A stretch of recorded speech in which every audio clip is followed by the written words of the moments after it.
voice of Jedi Johnson narrates the way, and the ever-steady Styx point shall ride away your brain. Bad to the bone, Bruce and Furnace pick up for days on days, and the great sound covers Boba Fett's have bad writing to slay. We are all damage of damage. We are all damage of damage. We are all damage. The qualified. The qualified. We are prepared. And hello, Joe, you gonna turn the camera on? And welcome to a brand new episode of The Qualified. I am Jedi Johnson, 22, joined as always and finally here, curtain call, by the great Dom Tober. Yes, we don't know where Styx is. I would be turning on my camera any second now, but StreamYard is giving me a little bit of a guff. So okay, we're getting rolling great. Joesduelin here is the architect, and joining us, our special guest, James Aquilone. Hopefully I didn't screw it up between the last, you just told us how to pronounce it, so hopefully I got it right. Before. Yes, now what are you, because you're a man of many titles, writer, editor, owner, can we say publisher as well? Because yeah. There you go. Of Monstrous Media. And I'm a fulfillment manager too. I do. Yes, you get to do all the shipping and handling and fulfillment as well. All the boxes, yeah. Oh, that's fun. So we're happy to have you here tonight. I was reading through your brief bio, and former child model. Is that accurate or is that a joke? Yeah. It was one gig. Oh, okay. Hey, you could put it on the resume. It's legit. So yeah, we're gonna run through our little list tonight, and then we're gonna talk to James about his newest project that's up on Kickstarter right now, and walk through some of your other projects, highlight some of that other good stuff that you've done as well. So that sounds great. So what you got, Jedi? You got something? Oh, we're rolling into what? Pickups? No, we'll do pickups after James. We're gonna roll into the just looking in because Pete did not give us an outside looking in this week, so we will just roll into our just looking in. I'm drinking. I've been drinking green tea all goddamn day.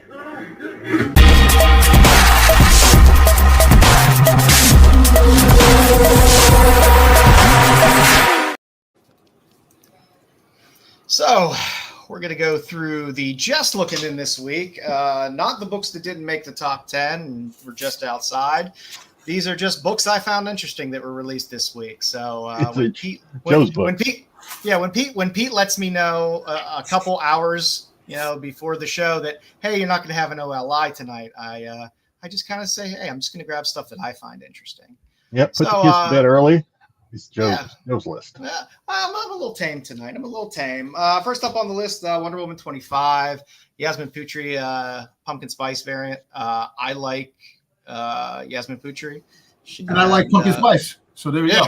She had a couple good covers out. She has a wonderful book of work, and I'm really hoping at some point she catches on a little more with people going back and chasing her stuff because she is a fantastically phenomenal artist. So, and there's a lot of those pumpkin spices out there this week. I'm sure a lot of people are picking up that Nightwing shirtless cover out there. But Bruce, I'm gonna find that. You got like 10 copies.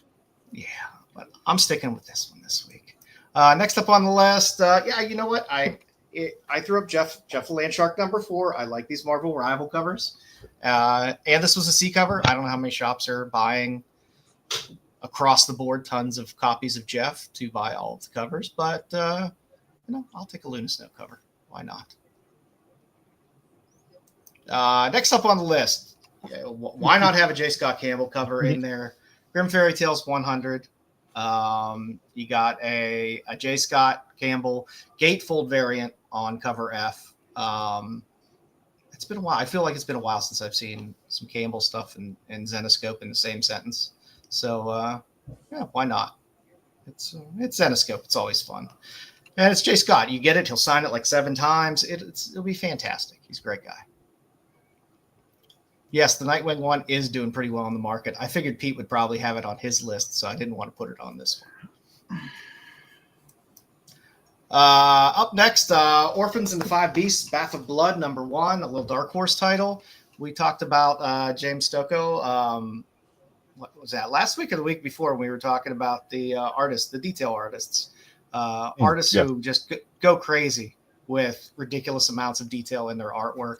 He was one of the ones we talked about. New title out from Dark Horse. So you can go out there, get a nice cheap book, flip through some really cool art, and hopefully the story's pretty good too. And I think last on our list this week, I'm a sucker. I'm a sucker for old stuff. I love Mad Cave is bringing back Phantom, and there was a nice 1 in 10 Nacho Bustos variant. It's nice and old school. All of the covers on Phantom from Mad Cave this week are pretty cool and good. But you can't beat a guy punching a damn alligator. That's just too cool. I mean, the stars and everything, it's just perfect. So that's what we got up on the list for this week in our Just Looking In. Work for Ace Ventura. Yeah. Jedi, do you want to say hey to the let's say hello to the chat. We don't have very many people.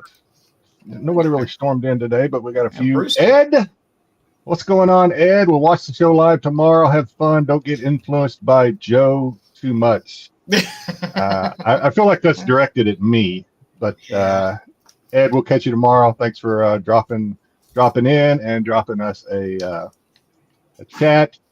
Grumpy G, evening all. What's going on, Grumpy? Back at you. And Kingdom of Nerds, Brucifer, hello, his fellow goons. I don't know what you're talking about. I don't know anything until I show. Where's everybody? People are dropping in. Jim, the Bag Snob. That's a new one. Is that new? Jim, are you new? Hey guys, what's going on, Jim? Love the name, Jim the Bag Snob. Well, he looks like he knows Bruce. And the always faithful Terry Floyd here. What's going on, Terry? Hey, y'all. Terry was, as always, with us on Tuesday when we did our Doctor Who show over on Styx's channel. James, are you a Doctor Who fan? Do you like Doctor Who? Yeah, absolutely. Yeah. Okay. Well, Joe and I, Styx is a big Doctor Who fan, so Joe and I know nothing about Doctor Who, so he absolutely nothing. He makes us sit through Doctor Who episodes every Tuesday. He forces us at gunpoint, basically. To the head and tells him you can't go anywhere. You have to watch this show. Yeah. From the classic stuff to the modern stuff. Yeah, so it's fun. I like making fun of it. To me, it's like Mystery Science Theater, 3000. I sit there and crack on it. It's fun for me. Where is Styx by any chance? What happened? Did you come on? He'll be here eventually, I guess. He's still cranking up the internet. I have no idea where he's going.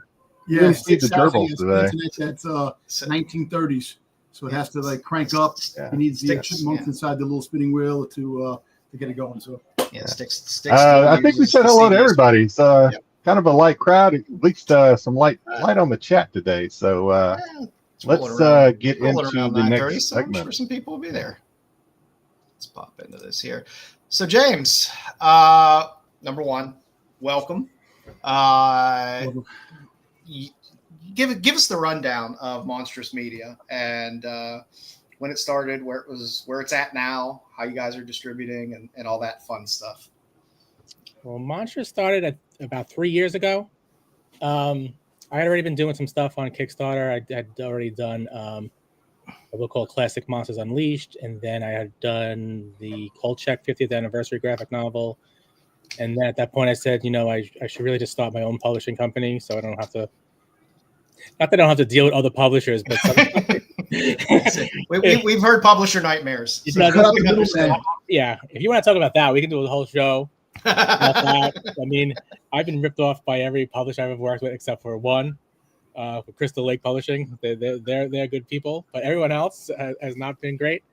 And I was doing all the work, so it was just like I am the publisher here, and I was doing the Kickstarters and running them, and I was responsible for the money. So I am the publisher. So I might as well start my own publishing company. So that's why I started Monstrous, and we obviously focus on monsters and horror.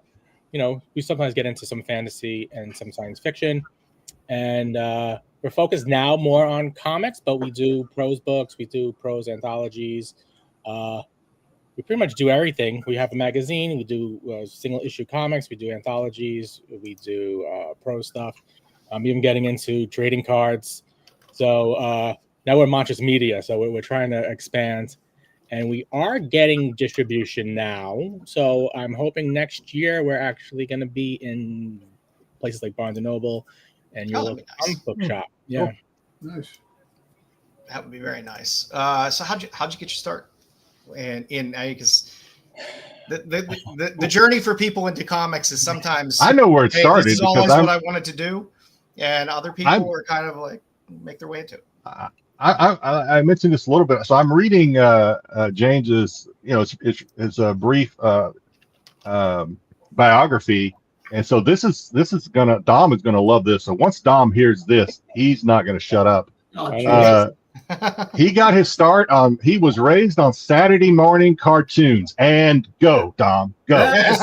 Yeah, definitely, man. Hey, listen, anybody raised on Saturday morning cartoons is a great person.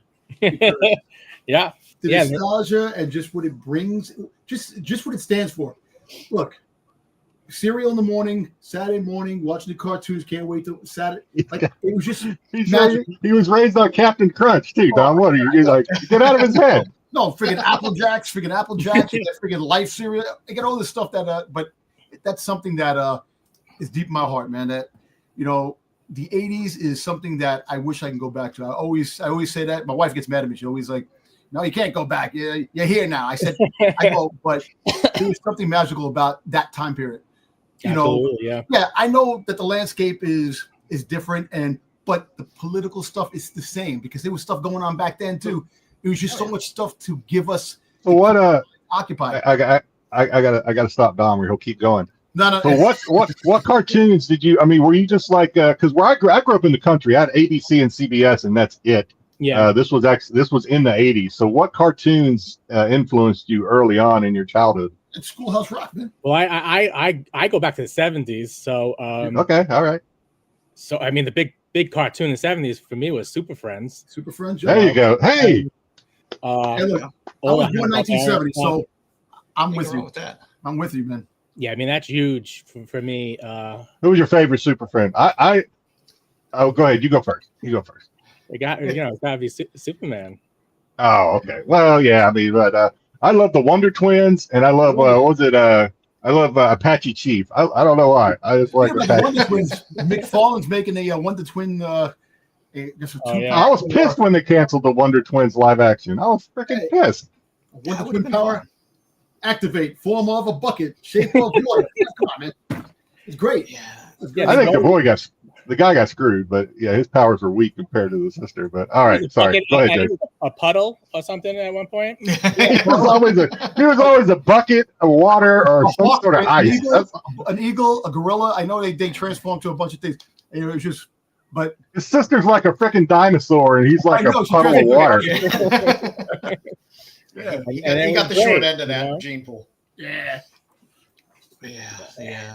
Oh, and of course the Spider-Man, the original Spider-Man cartoon.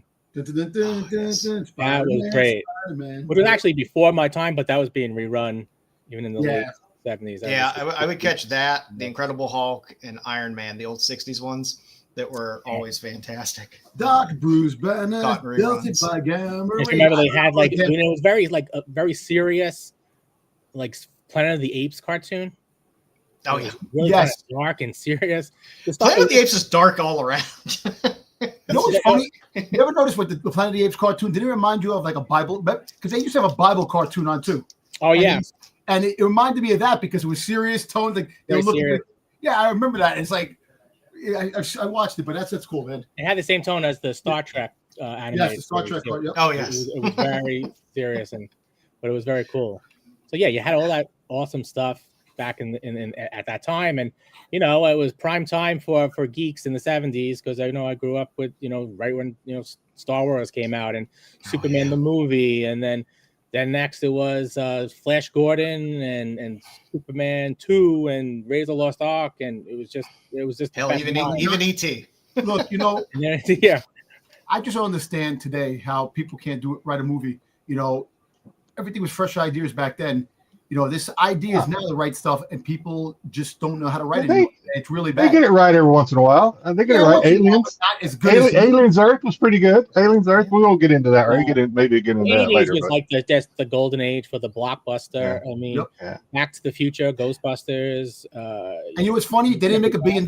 Like, they count the movies making $1 billion today to be successful, but those movies are successful just on nostalgia alone. The merchandise, the toys, and just Merchandising was crazy. Yeah. In 1989, I don't know anybody that didn't have some type of Batman merchandise, be it God, yeah. bootleg or regular, because it was just everywhere.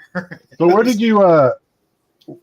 you kind of make your turn from Super Friends and Spider-Man to the more like sounds like just from looking at some of your work, you kind of made a turn at some point into like monsters, whether it's Universal monsters or zombie, that kind of stuff. So it was that like in your like later like teenage years you got more into that like I'm gonna get in trouble.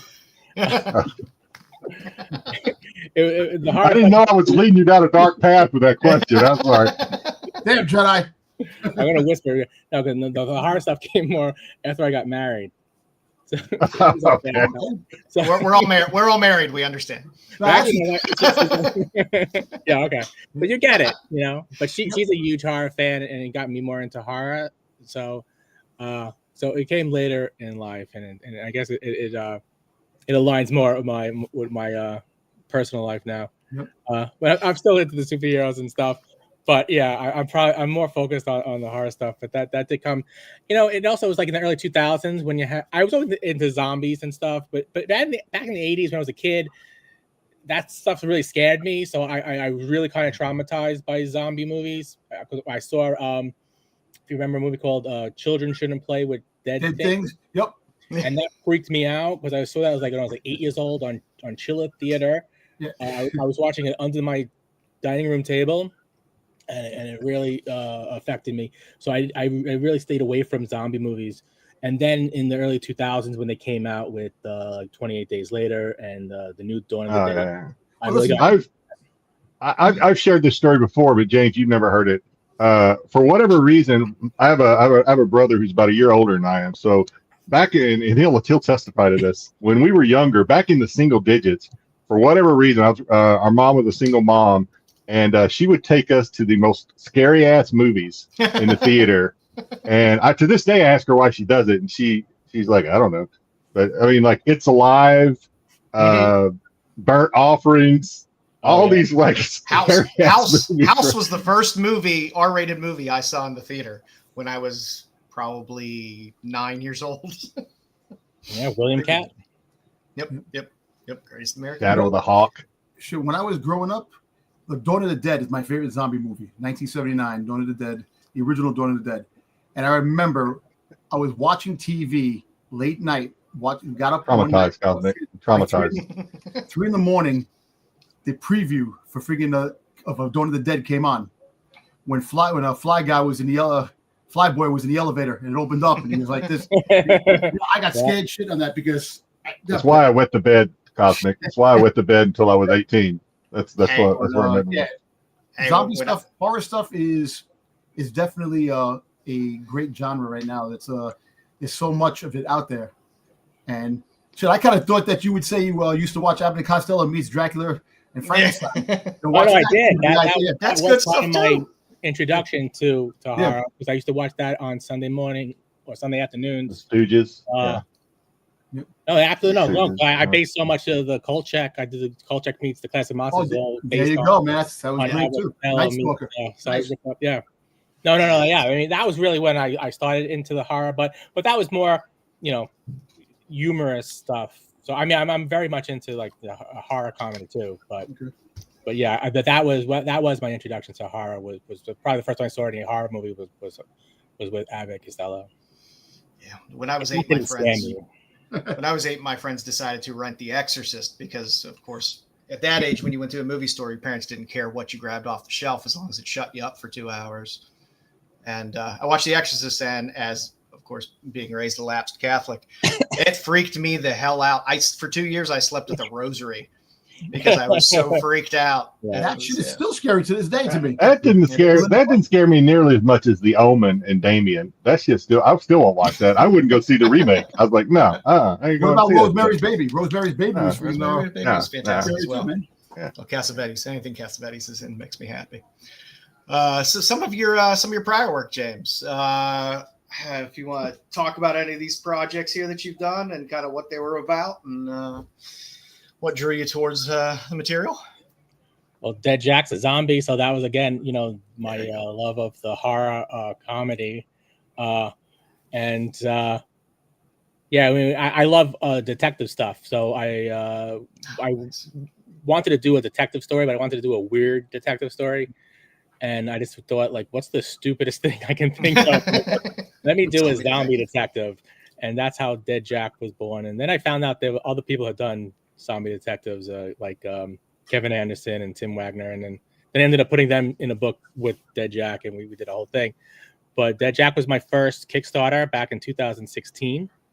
And I had no fans. No one knew who the hell I was. And I didn't think I was going to make even $10. And then I ended up making like over $5,000, and it did very well. And then it was optioned for a movie and TV series. And cool. I kind of was on my way, I guess, after with Dead Jack. Yeah, I was going to say, I looking back at all your Kickstarters, they all seem to be well funded, and they seem to do pretty well. Yeah, I'm initially. I just like and I'm a visual person, and then I read the story, but what gets me first is the visuals. These covers are awesome. And I say that being a well-known TNA guy, these covers are pretty cool. Yeah. That's the first Dead Jack cover. We updated that. That was I forget the artist's name, but it was a long time ago. But yeah, I mean, I'm very much into the covers. So if the cover's crap, then I wouldn't want to do the book. So to me, the cover comes first. So I was going to ask you. You said, sorry, I didn't mean to interrupt, but you said that.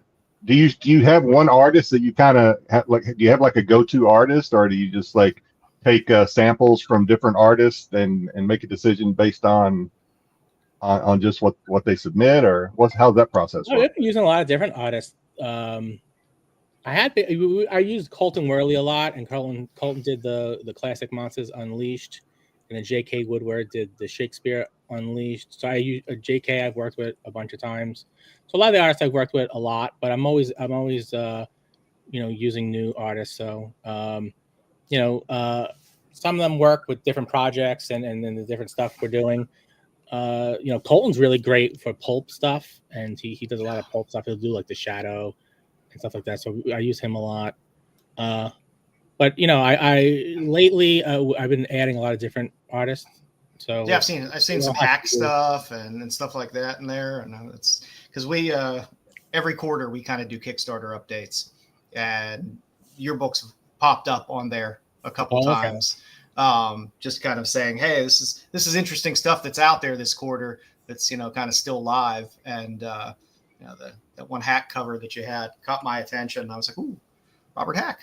Robert Hack's really awesome. Oh yeah, and he does Doctor Who. Yeah, he does. Yeah, he does Doctor Who. Where's Styx? Where is Styx? Yeah, exactly. They'll show up eventually. He sticks. Shakespeare Unleashed. That was interesting because you're taking a known quantity and kind of twisting it a bit. And you get a lot of writers on there as well. What have you always been a Shakespeare fan, or was it just kind of like, hey, there's a good bulk of material here that we could work with? To be or not to be. And how do you get everybody together to be like, hey, can you tweak a Shakespeare sonnet or story to be a horror bent? No, that was a little bit harder to get people for than it was for Classic Monsters Unleashed. Classic Monsters Unleashed, I think everybody I asked to do that said yes. Some people, I think, were a little intimidated with Shakespeare Unleashed because they were like, "Oh, Shakespeare," And some people, I had one writer even drop out. Go, I can't do this. I can't. I was like, yeah, well, what's the big deal? You just rewrite it. I mean, thou and therefores, or all you have to do is say to be or not to be. That is a question which is double the mind. It's an hour of outrageous fortune. That's it. You could have done it in the book. Yeah, I mean, look, pretty much everything made today it has been influenced by Shakespeare in some way. So everything you're doing kind of goes back to that. You know, I would say any story that's probably written today, there's some kind of it aligns with some Shakespeare one of his plays. He did everything, and you know, either directly or indirectly. Yeah, and he really influenced our language too. So you really can't get away from Shakespeare. And I was always like an English nerd too. So I mean, I kind of really got into Shakespeare in high school. I was forced to read Hamlet, but then I read it over like a weekend. And I was like, oh, this is awesome. I love it. Hamlet's still my favorite, hands down. I remember when I watched Hamlet. When I watched the movie Hamlet, I loved it. He was holding the skull, and he's talking. You know, it was just where he was talking. I didn't know what the hell he was saying, but I enjoyed the language, man. But it was great.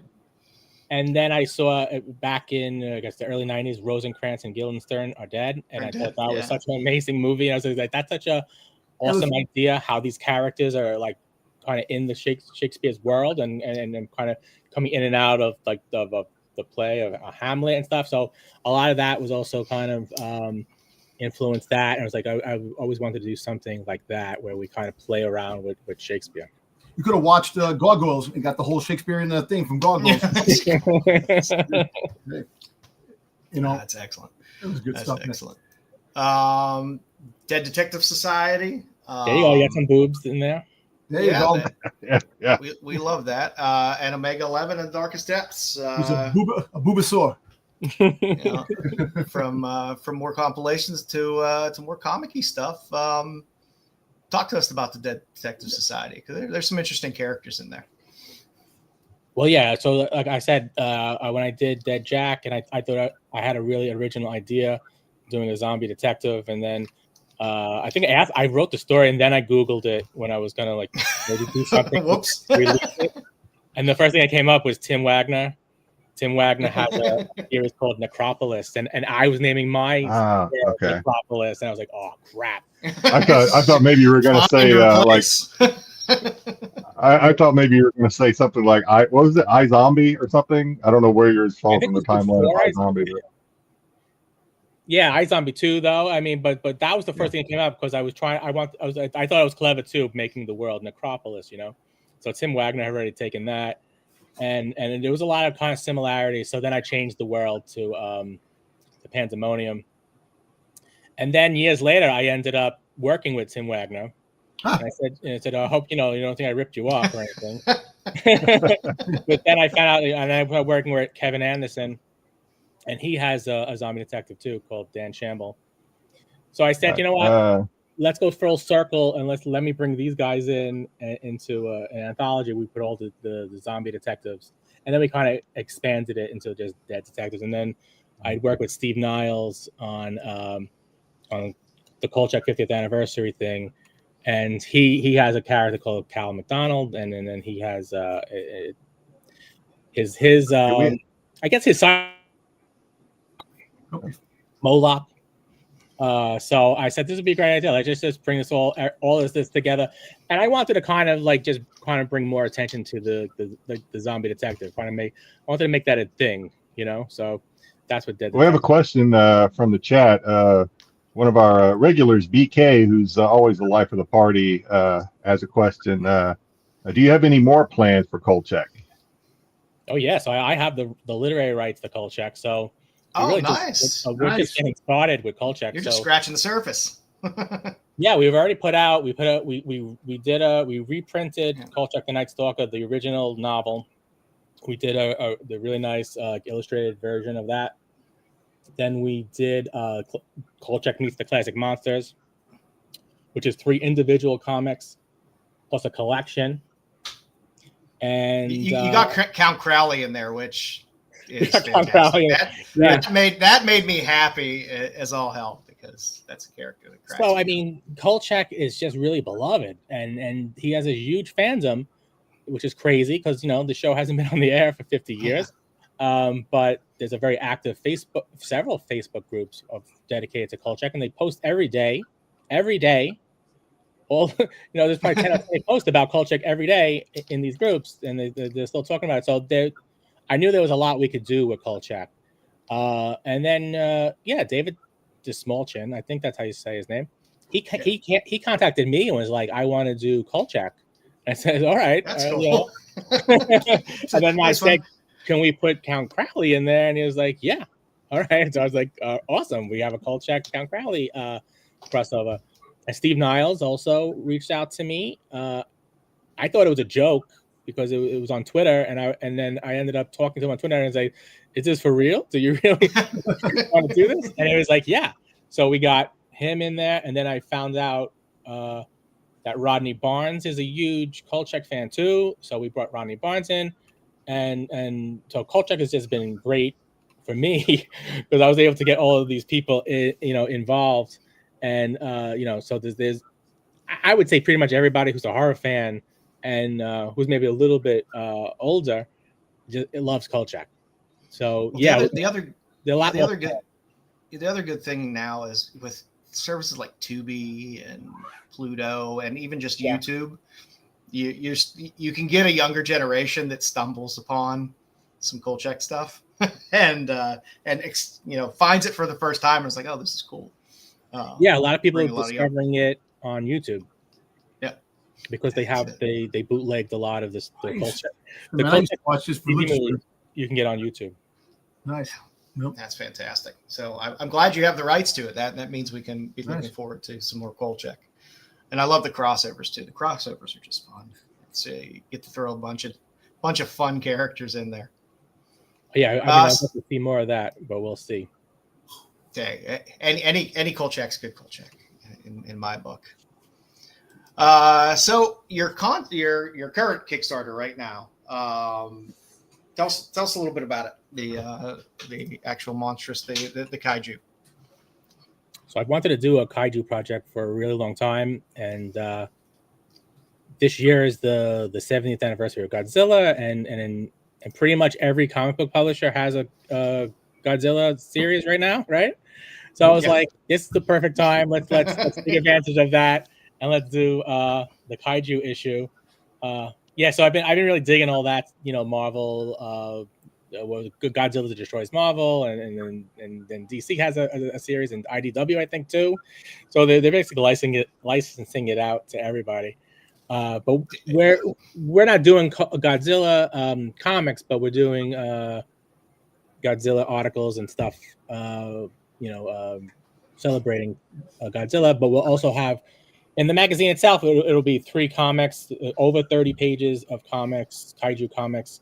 Then we'll have articles, and then we have a prose short story from Greg Cox, who wrote the novelization for Godzilla, the 2014 movie, and he's also a big Star Trek guy. He's done a ton of Star Trek novels, and then we'll have the articles and some cool like kaiju artwork. As we go through here, I just want to make a note that QR code that's on the screen. If you flash that QR code, it will take you directly to the Kickstarter for this kaiju issue for Monsters. Nice. There were fun covers. It looks as if it's magazine size, or is it comic size? No, it's going to be 8.5 by 11 inches full magazine size. Nice. I've learned long ago. Make sure I always have comic size bags for magazines in my house at all times. I've been dipping my toe into the magazine world a lot more lately. There's just so much good stuff out there. Jedi has as well.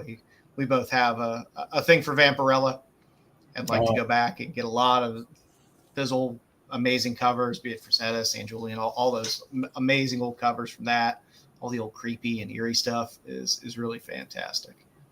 So you got 3 cover options on this Kickstarter. Yeah, so we got the Congo vs. Gorgo cover, and we got the Mega Squatch cover, and then we have a limited edition Godzilla cover from the 1954 Godzilla. And that's original screen cap from the Toho, right? From the we were able to license that image, which is really cool. So we got that from the original movie, and we had to have a Godzilla cover in there, so I was really happy about that. That's awesome. That's a good one too. And then you got a bunch of add-ons as well, which look like fun. Yeah, so I'm doing I'm doing my own version of like Marvel Presents. We're doing Monstrous Presents. So I'm going to reprint 2 of the comics from the first 2 issues of Monstrous, and then we're adding a third original story in there. That's going to be King Bond. So King Bond is a giant ape he's a cross between James Bond and King Kong. Nice. So he's a kaiju super spy. Really excited about that. And then we have the Conga and Gorgo coin. So I've been trying to do a challenge coin for every. I'm looking for my Kolchak coin now. I can't find it. So we did a Kolchak challenge coin, and it came out really good. So we're going to do Conga and Gorgo. Yes, as Jedi and I are people that fund a lot of Kickstarters. We But here's my Kolchak coin. Oh, nice. We like all the tchotchkes that are available. Yeah, I'm a sucker for a T-shirt too. So hopefully you got the big boy sizes, because that's where I struggle. I think it was up to 5X. Oh, I love it. All right, good. And the prints are beautiful too, as well. Those double-sided prints. So we got this really cool print from Itaro Kinoshita. I hope I didn't butcher that. But yeah, he came up with this really cool kaiju design. I think it's a crayfish that he calls Zaragazami. One sign is his new design, and then the back is his original design that he did in I think 2014. Nice. Cool. Some good stuff there, and reasonable. Nothing's breaking the bank there. No, it's reasonable. Like all the booby magazines that Jedi and I get off of Kickstarter. That you can charge the premium prices for, because you people will spend a lot of money for those. Yeah. So yes. I know I'm very tempted to just dive into that, and then because those campaigns do really well. Yes, they fund quite quickly. You'll see, funded in 5 minutes. That's why we did the naughty cover for the Dr. Omega, because we were kind of testing the waters and seeing if people would they bite, and they did. So so that's our that's Miss Creation, the Barbarian Bride, and she's like a cross between like Red Sonja or Conan and the Bride of Frankenstein, and she's very well endowed. So well endowed.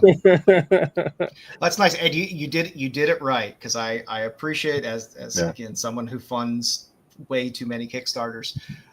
You did it right with a naughty and nice cover and a bundle for a reasonable price. Oh yeah, I've been studying those campaigns.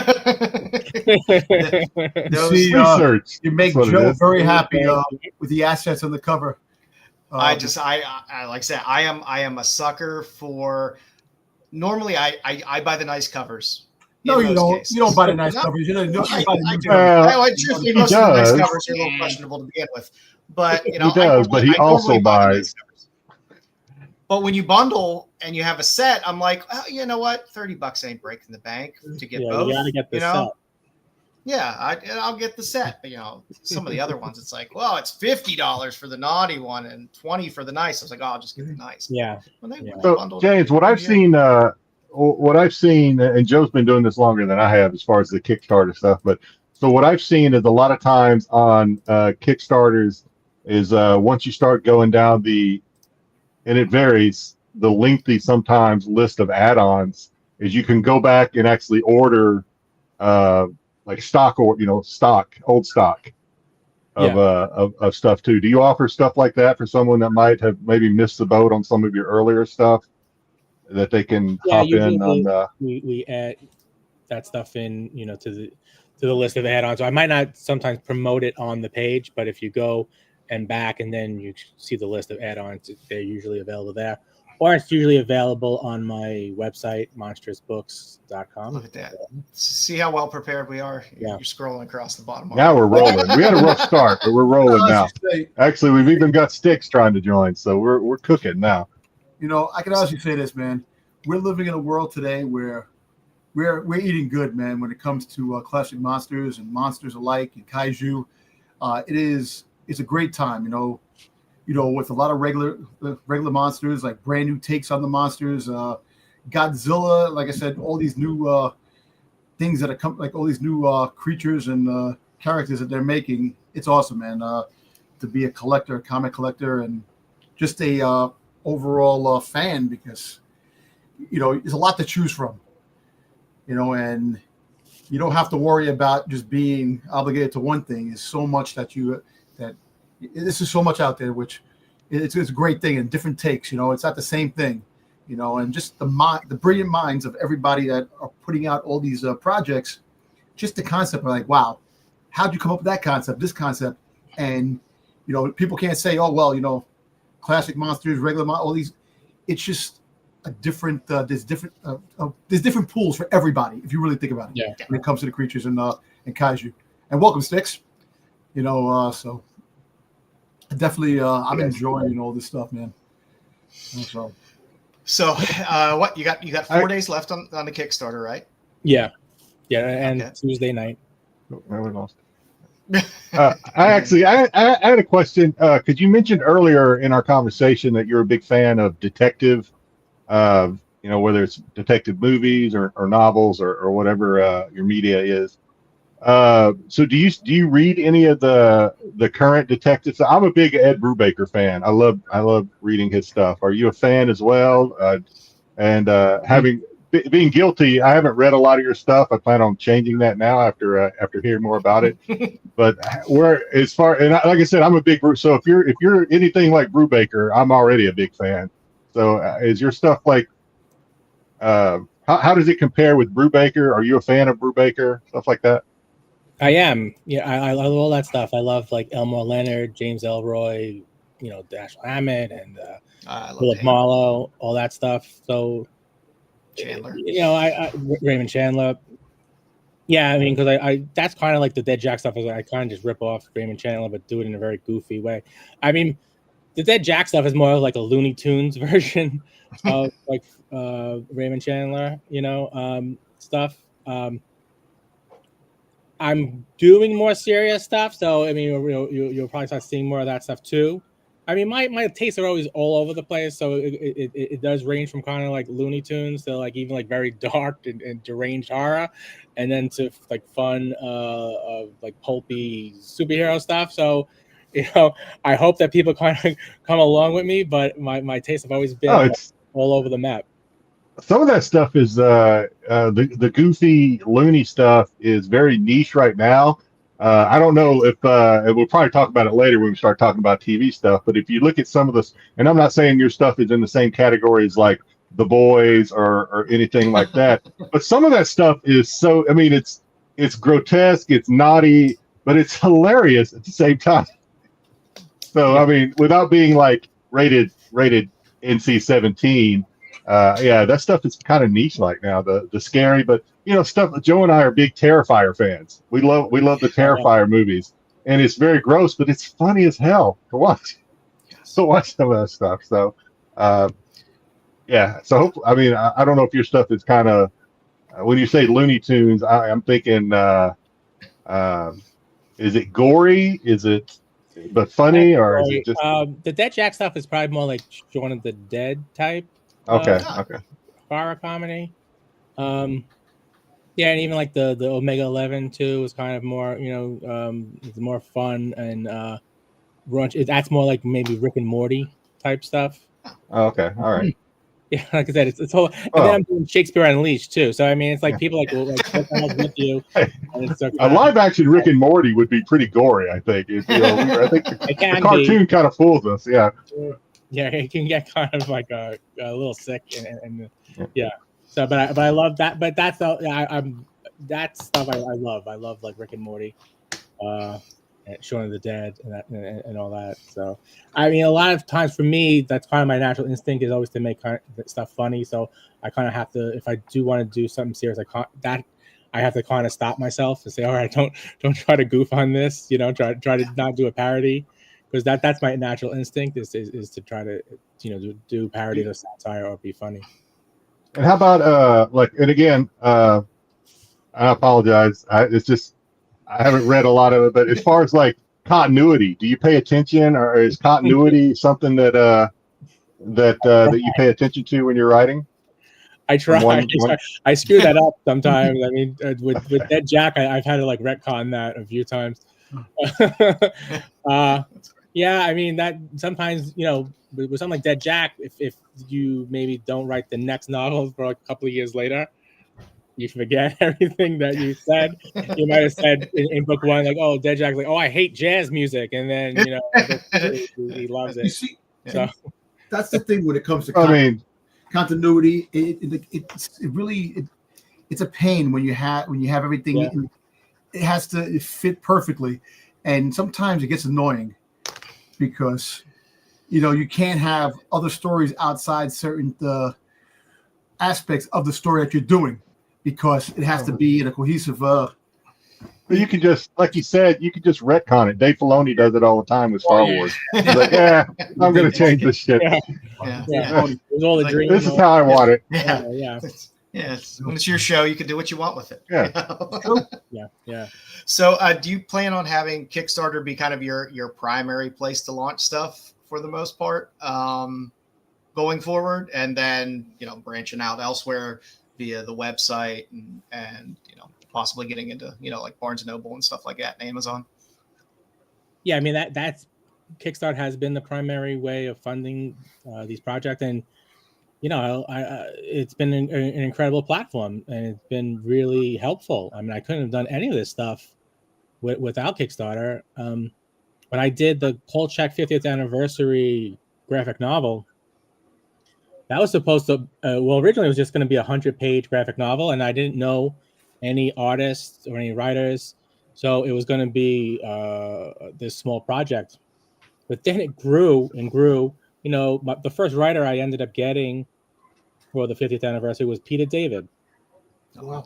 And I was like, oh, okay. And so then I was like off and running with that. And then after Peter David, then we were able to get like Rodney Barnes, and then we got Steve Niles, and then it was getting crazier and crazier. And then the 100-page graphic novel turned into almost 200 pages. So that doubled the budget. And then that book, it made over $100,000 on Kickstarter, but it cost about $100,000 to make. So once you go up to like $200, and then we have all those big name writers and big name artists too. We had Gabriel Hardman in there who wrote a story and did the art for that. He was actually doing the storyboards for Indiana Jones 5 at the time, and then he was like, all right, the next thing he did was then he wrote his Kolchak Bigfoot story. So and he's expensive too, as you can imagine. Coming off of Indiana Jones 5.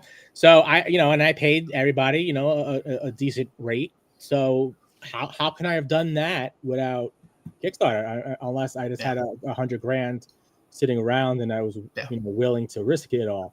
So Kickstarter has been amazing. But yeah, now I got distribution for comics and for the prose books. So that'll start rolling out in 2026.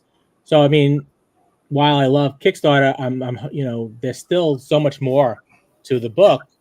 That Kickstarter is really just a pre-order platform. So that that's you're raising money like a year before the book even comes out. So you don't want to just raise the money a year before the book comes out, and then the book comes out and you say, screw it. There's so much more that you can do with the book. And a Kickstarter, if you get 1,000 backers, that's huge. But if you release a book to brick and mortar stores, 1,000, if only 1,000 people buy the book, that's a failure. So, in traditional publishing, you got to sell at least 10,000 books or more. Yeah. So while it's great with Kickstarter, it's in the name, Kickstart. You're starting the project, and but you don't want it to be the end all be all to your funding. So if I can get the Kickstarters going, and then I can get the distribution, we're doing well, then the sky's the limit, I think. Nice. How much of a pain in the ass is everything, from kind of a soup to nuts? Because you have to deal with all the bullshit. Because I mean, you're a writer. I'm guessing you started as a writer more than anything. I mean, was once you build a universe, you kind of figure out why don't I just publish this under my own brand? Right. But all those other little things that nobody thinks about from a Kickstarter standpoint, from finding a printer to, what if they print everything off and the proofs are horrible, to, what if you have to make changes, and all those kind of headaches. Is it still worthwhile for you, even though it's a huge pain in the ass? I feel like it's like too late now. I'm already you're already in, and you got to deal with it. Yeah, I mean, sometimes once the project takes off and it's successful, you have to deal with all that stuff. That's kind of the tricky part of like a Kickstarter, is because you're getting all that money up front, and sometimes you maybe haven't done that much with it, or you might have just gotten a few pages. But yeah, you haven't even dealt yet with the printers, and you haven't dealt with postage. Postage changes a year later. So you Kickstarted a year later, especially like during COVID. It was like, oh wow, like all of a sudden the postage prices go up, and then international prices go up, so you have to deal with all that. And now we're dealing with tariffs. So Kickstarters I did last year, we weren't counting on these tariffs. So when I was trying to get the Kolchak meets the classic monsters, I was just ready to start printing the comics, and I had actually sent it to the printer, and I paid for it the same week that all those tariffs were announced, and I'm printing them in China. And that was just literally, I think I sent it in, paid for it on like Monday, and then like on Tuesday they're like, yeah, the tariff's going to be 150%. Oh no, it's going to be a little more expensive now. That sucks. Yeah, and so then I actually canceled the order, and I was looking around for printers in the US, and I've actually found the printer who did all those foil covers for like Marvel and DC. Yeah. It was good, but then the price, when they gave me the price for what they wanted, it was it actually would have been more money than paying for the 150 or 200% tariff in China anyway. So I was like, if that's not going to help me, so thankfully that stuff calmed down, and it seems like it's really not an issue now. And supposedly books are exempt from the tariffs too, so I was able to print so far the first 2 issues, and the price was about the same. So it was just a little scare there, a few months ago, and hopefully that just all goes away. But yeah, there's crazy stuff like that you have to deal with. Yeah, and it's tough too, because with Kickstarter you're normally dealing with lower volumes than you would be, If you're putting something in Barnes and Noble and you're going through a publisher and be like, I need 20,000 copies of this to go out, your rate per unit is going to be a little cheaper. Yeah, that's the other thing. Yeah, so if you only sell like maybe 100 or 200 copies of your comic, you kind of are a little screwed, because now you're going to be paying a lot more per unit. So maybe it could be even up to like $5 on just for one comic. So now, how do you sell that at the comic book shops? And when the distributor takes like 50%, Diamond would take 50 or 60%. And you can't sell your comic for $4 like Marvel and DC. No. It costs you $5 to print it. You can still lose money. Yeah. So you're losing money, and there's so many. And I think with Diamond, they could return your comics if they don't sell. So you can really be out of a lot of money with this. You can, so it's not even, even after the Kickstarters and all that, Kickstarters are pretty straightforward. So once you start dealing with distributors and printers and the books, the comic book shops and all that, it's so many headaches, and you do question, I just kept writing somewhere. I just want to write. Yeah, I mean, that would be so much better, just to be able to write and just come up with all these stupid ideas and not have to worry about all this stuff. But I do like this side of it. I do like putting all the stuff together and dealing with it. It has to be fun with just some of the talent that you've pulled in terms of some of those other writers and things like that. That has to be fun. Because sometimes I look at my email and it's like, wow, I was like, I have all these people. I have like David Mulchin emailing me, and Steve Niles, and all these people, and And the next project I have like these huge artists that that we're working with, and it's like this is nuts, A quick question. Basically, the kaijus and all the monsters and that. What is your dream like character, like from monsters or kaijus that you would love to get somewhat of like rights to that you can do, if you can say anything about it, I mean, I would love to get the rights to the Godzilla, obviously. I mean, and I haven't tried, but it seemed like they're giving those rights out anyway. So maybe every title seems to have a Godzilla book out every week. I'm like, he's on spaceships, he's riding skateboards. This is why I said he's good, man. We're seeing Godzilla fight superheroes. Godzilla just everywhere. It's like Turtles is coming out. Godzilla and Turtles now. So it's like really it's fun. And then Godzilla's destroying every city. You think there was exactly destroys Boston and Chicago and you name it. We have a lot of properties. And I don't know. I think like Styx, this stuff better than I do. Like Popeye, a lot of properties, the copyright or whatever has expired, so it's like open game. Is there any of that stuff? Kind of Popeye, Mickey? Is it not Mickey, but Steamboat Willie or whoever? Do you keep your eye out for stuff like that you could maybe grab a hold of a character and use that? Well, we do that with the Omega 11 series. So we combine characters. We do have a Popeye. We have the Popeye Sinbad amalgam, and the tricky thing though with stuff like Popeye and these characters that are supposedly entering the public domain is that they're not really in the public domain because these companies, what they do is they trademark the names, so then they own the name. So maybe you could do a Popeye story, but you can't use his name. So there's a lot of other legal stuff around it. Especially you get that with Conan. You get that with Conan all the time. You see a bunch of Sumerian books, but it's Conan, but it's not Conan. Right, and I work for Weird Tales magazine, and Conan started in Weird Tales. Oh yeah, and we've been really wanting to do Conan stuff, but that's very tricky. He's not in the public domain yet, but I don't know. I don't think even when he does get in the public domain, that's why people think that when Superman and Batman go into the public domain, they'll be able to do story. They're not going to be able to do Superman or Batman. Warner Brothers is going to have a team of angry lawyers doing something. That's way too much of a viable IP right now. There's no way you're going to get anywhere near Superman. Conan, maybe not as big an IP, and you probably won't get near that. So you have to really kind of get to the more obscure stuff. But it is tricky. So, I mean, we're always kind of dealing with public domain stuff. So that's, the Universal stuff, is all kind of open. I mean, you can do Dracula and you can do the Frankenstein monster and all that stuff.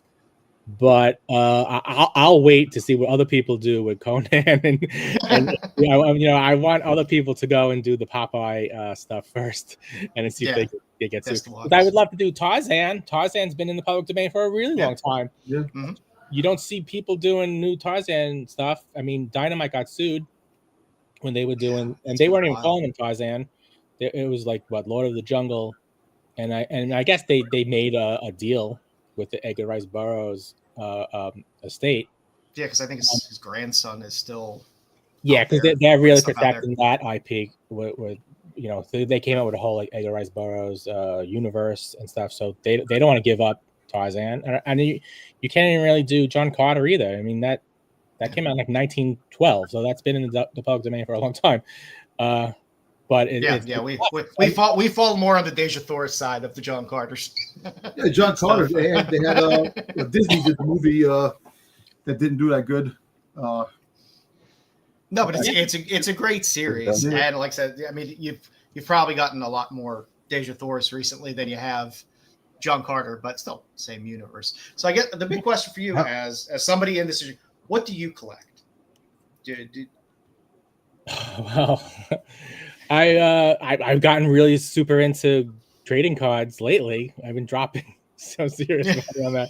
And then I discovered Whatnot, and I was like, oh no. Oh yes. God. That's a rabbit hole. No, that's bad. Jedi, I'll tell you about my Whatnot issues. Yeah, so he watches me and laughs. Whatnot on eBay, man, it's getting you know, I always when I was a kid, I collected, you know, comics and baseball cards and everything, and I was always still interested in it. But you know, in the last few years, when I started putting out comics, and then I started doing trading cards with my comics, and doing all this stuff, it got me more interested. I mean, like, all right, that's a good excuse now to buy, you know, vintage comics and buy trading cards and stuff. And it started with the comics, then it kind of morphed into the figures. And then it got me back. I'm even started collecting baseball cards again. Huh. So it's gotten really kind of messy. So I've been getting. I have all these cards around me. I got like, you know, I got the yellow cards. I love these. So like Mattingly is my favorite player. Oh, that was me. Mattingly was my favorite Yankee. Oh, okay. Up in the '80s, yeah. Everything Mattingly right now. So it was Mattingly. Then it went to Derek Jeter. I had a huge Derek Jeter collection. I got rid of eventually. I have a Derek Jeter rookie card right now, and I have an Aaron Judge autograph 9/5 10 auto grade by Beckett. So I kind of keep those.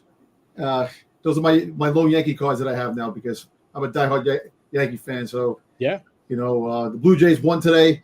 The Yankees are still tied for that first place, but we'll see. But don't fall in love too quick, James. He's a Cowboy fan too. So Yeah. Oh, okay. Yeah. Hey, listen, I'm a Cowboy fan. My heart's already cut out with a spoon already, so the season's over. I don't care. I like the Cowboys in the '80s with Roger Staubach and Dorsett, but I stopped following football. Yeah, you know, my father was a huge Buffalo Bills fan. Okay. So my brother's now the Buffalo Bills fan, and you know, we ate good. Styx jam. Cowboys ate good in the '90s. We did a good job. You know, it's just it's going to be 30 years. We've been starving ever since. So, Hey, I actually bet on the Bills to win the Super Bowl this year. yeah, well, because everybody thought that Sidney I like Sweeney that would bet. I like that bet. you. Yeah. Because of what Yeah, got that was fake. True, right? I mean, come on. I was Yeah, so I bummed mean, to that find out was- that wasn't real. So I started doing the trading cards, and I think that's kind of morphed into just now I'm gonna have a bad gambling addiction too. It's everywhere. Yeah. You can't get away from it. Popping, especially if you pop packs. I mean, if you just buy what you like, that's one thing. You start popping packs. But you know That's a what's cool crazy? game. The one thing I find, if you pull a 1 of 1, say for Yeah. Tani, those cards every Oh, time well, yeah. it's like 10 grand. So you can make 10 grand off a freaking $30, $50 pack of cards if you pull out a card. But what are the odds of you getting? I mean, Yes, it's a 1 of 1 for a reason. Oh, I hate those people. Yeah, I went to Walmart and I bought the last 2 boxes there. And I got a tiny gold rookie card autograph. The 1 of 1. Get out of here, man. yeah. Well, that's how they get you because they, like, you know, I see all these videos and some kid pulled out, you know, they went to Goodwill and they got it's like $20,000. And then you go, Yeah. all right, you know, maybe I can just, you know, I just get 1 pack and see what. That's how they get you. Yeah. I love the stories, like, you know, the renovators that are renovating an attic and they find a box of like Amazing Fantasy 15s or something. Yeah. When is that going to happen to me? That's what I want to know. Yeah. Yeah, I mean, you always got to keep your eye out. You know, you look for like estate sales, and it's a, you know, I guess your best way of getting any of this stuff is like, you know, some old dude who was collecting all this stuff, croaks, and you hope that his family doesn't know about it. The wife has no clue. Know the worth of it, and they say, "Hey, do you want these comic books?" You know, listen, we all collect something. In the It's gonna be me when background, we I all die. have something. You know, and I have a little Boba fetish. I'm huge. does. Yeah. You know, but Definitely done. definitely it's a pain in the ass, Clay. You know, if you want to make money with stuff today, you can. It's the money from the vintage stuff where the money is. If you're just gonna collect, just collect now. If you're gonna collect, sell, you're not making money. Collect what you like to collect for your own personal stuff. You know, and too many people jump into this stuff thinking that they're gonna make a big buck. It's not that Wow. easy. That's the one thing. And on top of that, the stuff today is mass produced. It's garbage compared to the vintage stuff that we had growing up in the 70s and 80s. I really wish I had all my toys from the 70s, 80s. I would definitely be Dom needs a time machine. spot. Dom just wants to be back in the 80s. Oh, I do. Give me a time machine, please. Please. So you said you worked for Weird Tales? I still do. Oh, you still do? Have you dipped your toe into a lot of the vintage pulp stuff? I'm always tempted. That stuff is a little expensive, and even like the old Weird Tales stuff, it's expensive, and it's never in any good shape either. So it's like, it's super brittle. I collect It's like- pulps. I have some old Brundage Weird Tale stuff and stuff like that. And yes, the condition in buying pulps is sometimes it's just confetti. You order it and it comes in, and you're like, I can never take this out of a bag because it's going to just disintegrate. Yeah. I was helping a buddy. I'm sorry. I was helping a buddy sell some comics out of his garage this a couple of years ago, and he had a box, and I think it was like 2 or 3 boxes, and I went to open it, and it was like a bunch of like golden age Western romance type stuff. And as soon as he saw that I was about to open it, he's like, "Dude, don't open that." It's like it may just like this dust, like everything pulverized out of it. So it's kind of like Schrodinger's cat, I guess. It's in there, but it's not really in there. Yeah. Trust me. Hey, James, I advise you one thing. Don't let these guys manipulate you in these other things. Collect what you collect, and what you're doing is perfectly fine, because they can manipulate, and next thing you know, Whatnot, friggin' FanDuel, you'll be figured all over the place. And before you know it, you'll be doing books with TNA all the time because they're going to corrupt you. It's crazy. Well, Whatnot is dangerous. Yeah, it definitely is. Yeah. We appreciate you hanging out with us tonight, James. You're more than welcome to hang out for the rest of the show. I have one more question for James. Yeah, okay. I have one more question for James. And he may drop off when I ask this. He may just say like, but again, I read his bio, so I'm like, I want to know. Jedi does his homework. He said that you once had illusions of being a stand-up comedian until a traumatic experience forced you off stage. So can you tell us about that? I got to know. Like, something terrible must have happened. We're going full screen for this one. Yeah, so I wanted to be a stand-up comedian before anything, really. I mean, that's kind of what got me into writing. So all through high school, that's what I wanted to do. You know, I love Saturday Night Live, and I was really into like George Carlin and Eddie Murphy, and like all 80s again. It was the golden age of stand-up comedy. Raw and Delirious, man. I love that stuff. That's what I thought I would do, and I didn't want to go to college, so I thought, maybe I'll start, hitting the stage in my senior year of high school, and maybe I'll get something going, and then I won't have to go to college. I could just be a stand-up comedian, and then I'll get on Saturday Night Live, and I'll start making movies, and I'll start writing books and making movies as well. So I was kind of preparing, and I was writing stuff throughout high school, and then there was in my senior year, there was this opening at the comedy. I forget the name of the comedy club. It's the same comedy club in Seinfeld, that he plays in the beginning. Oh, okay. The Beacon Theater. No, it was a Midtown comedy club. I forget the name of it. It's not the comic strip, but it was one of the. It was well known. But they were having like an audition, so I'm like 17, and so I said, all right, I'll do it. So I waited online, and they bring me in. And on the line, the guy was talking in front of me, and he was like, "Yeah, I was all week. I was rehearsing in front of the mirror, and I was doing my act. And this is how stupid I am. I was like, oh my god, you rehearsed it? I was like, I'd never actually said any of this stuff. I just wrote it down and memorized it. And I was like, oh, this is my first time. And I'm like, oh, I'm going to be in trouble. And I went with a friend. I said, you have to come with me. So I actually got up on stage, and I was always a very introverted kid. So this was really took a lot for me to get up on stage. So I got up on stage, and it is really scary because you get up on stage, you can't see anything. It's totally black. And those lights are right in your eyes. Yeah. The other problem is the whole audience are other comedians who are trying to get this gig too. So they're not going to laugh. So I was doing my act. And what I didn't realize is that I didn't have any transitions from one joke to another. So I was just going from one joke to another that had no connection. And then people were laughing in between the jokes because I had no transitions. And then I was like, wait, why are they laughing? They're not laughing at the punchlines. They're laughing in between the jokes. And then I started getting paranoid on stage going, why are they laughing? And it's like, and then I started thinking like, that's a really bad thing for a comedian to get paranoid when the audience is laughing. It's like, I'm in trouble. So I don't know. Maybe I was up on stage for 30 seconds, just for a minute. And then I was just like, all right, I'm done. And then when I went, got off stage and I said to my friends that I guess I'm going to college. And then I'm going to be right. The next day I applied for college, and then I went to the library and took out all these books. I was like, I got to start studying. And then that's when I kind of made a decision, like, I'm just going to stay behind the scenes and just write. So that was my stand-up comedy. And it all worked out. It worked out. That's great. Yeah, I had to know the story.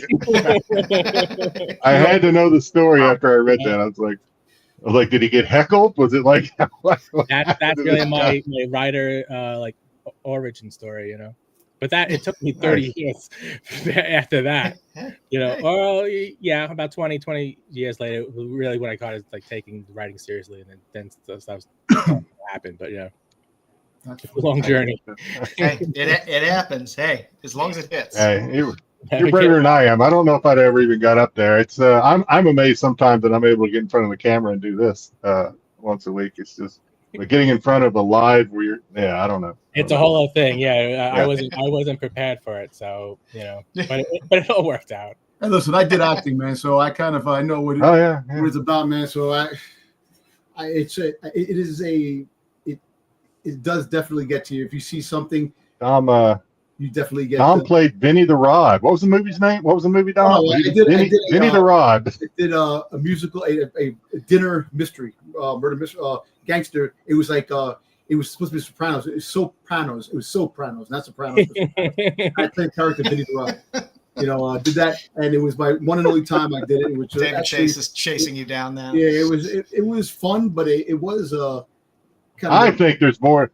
Dom will not share, but I think there was more to with a name like Vinny the Rod. I think there was more to this movie than he's sharing with us. That was not a movie. It was live. It was live movie. It was did a show. So kind of like it really. You think about it, I'll be 55 in October, man. That shit was like almost 30, maybe 25 years ago, man. It was like 20, but almost 20 years ago. Life takes some turns. That happened, but it was good. It was fun. I listen. I'm going to go back to acting again, man. Do that now because now that I'm older, I can play the grandfather. I can play the father. I can play this and that. I can play the father going back to. We got to go get those new updated headshots. Yeah, his old headshots. He has hair. That's some funny shit. I'll be Santa. That's all I can do.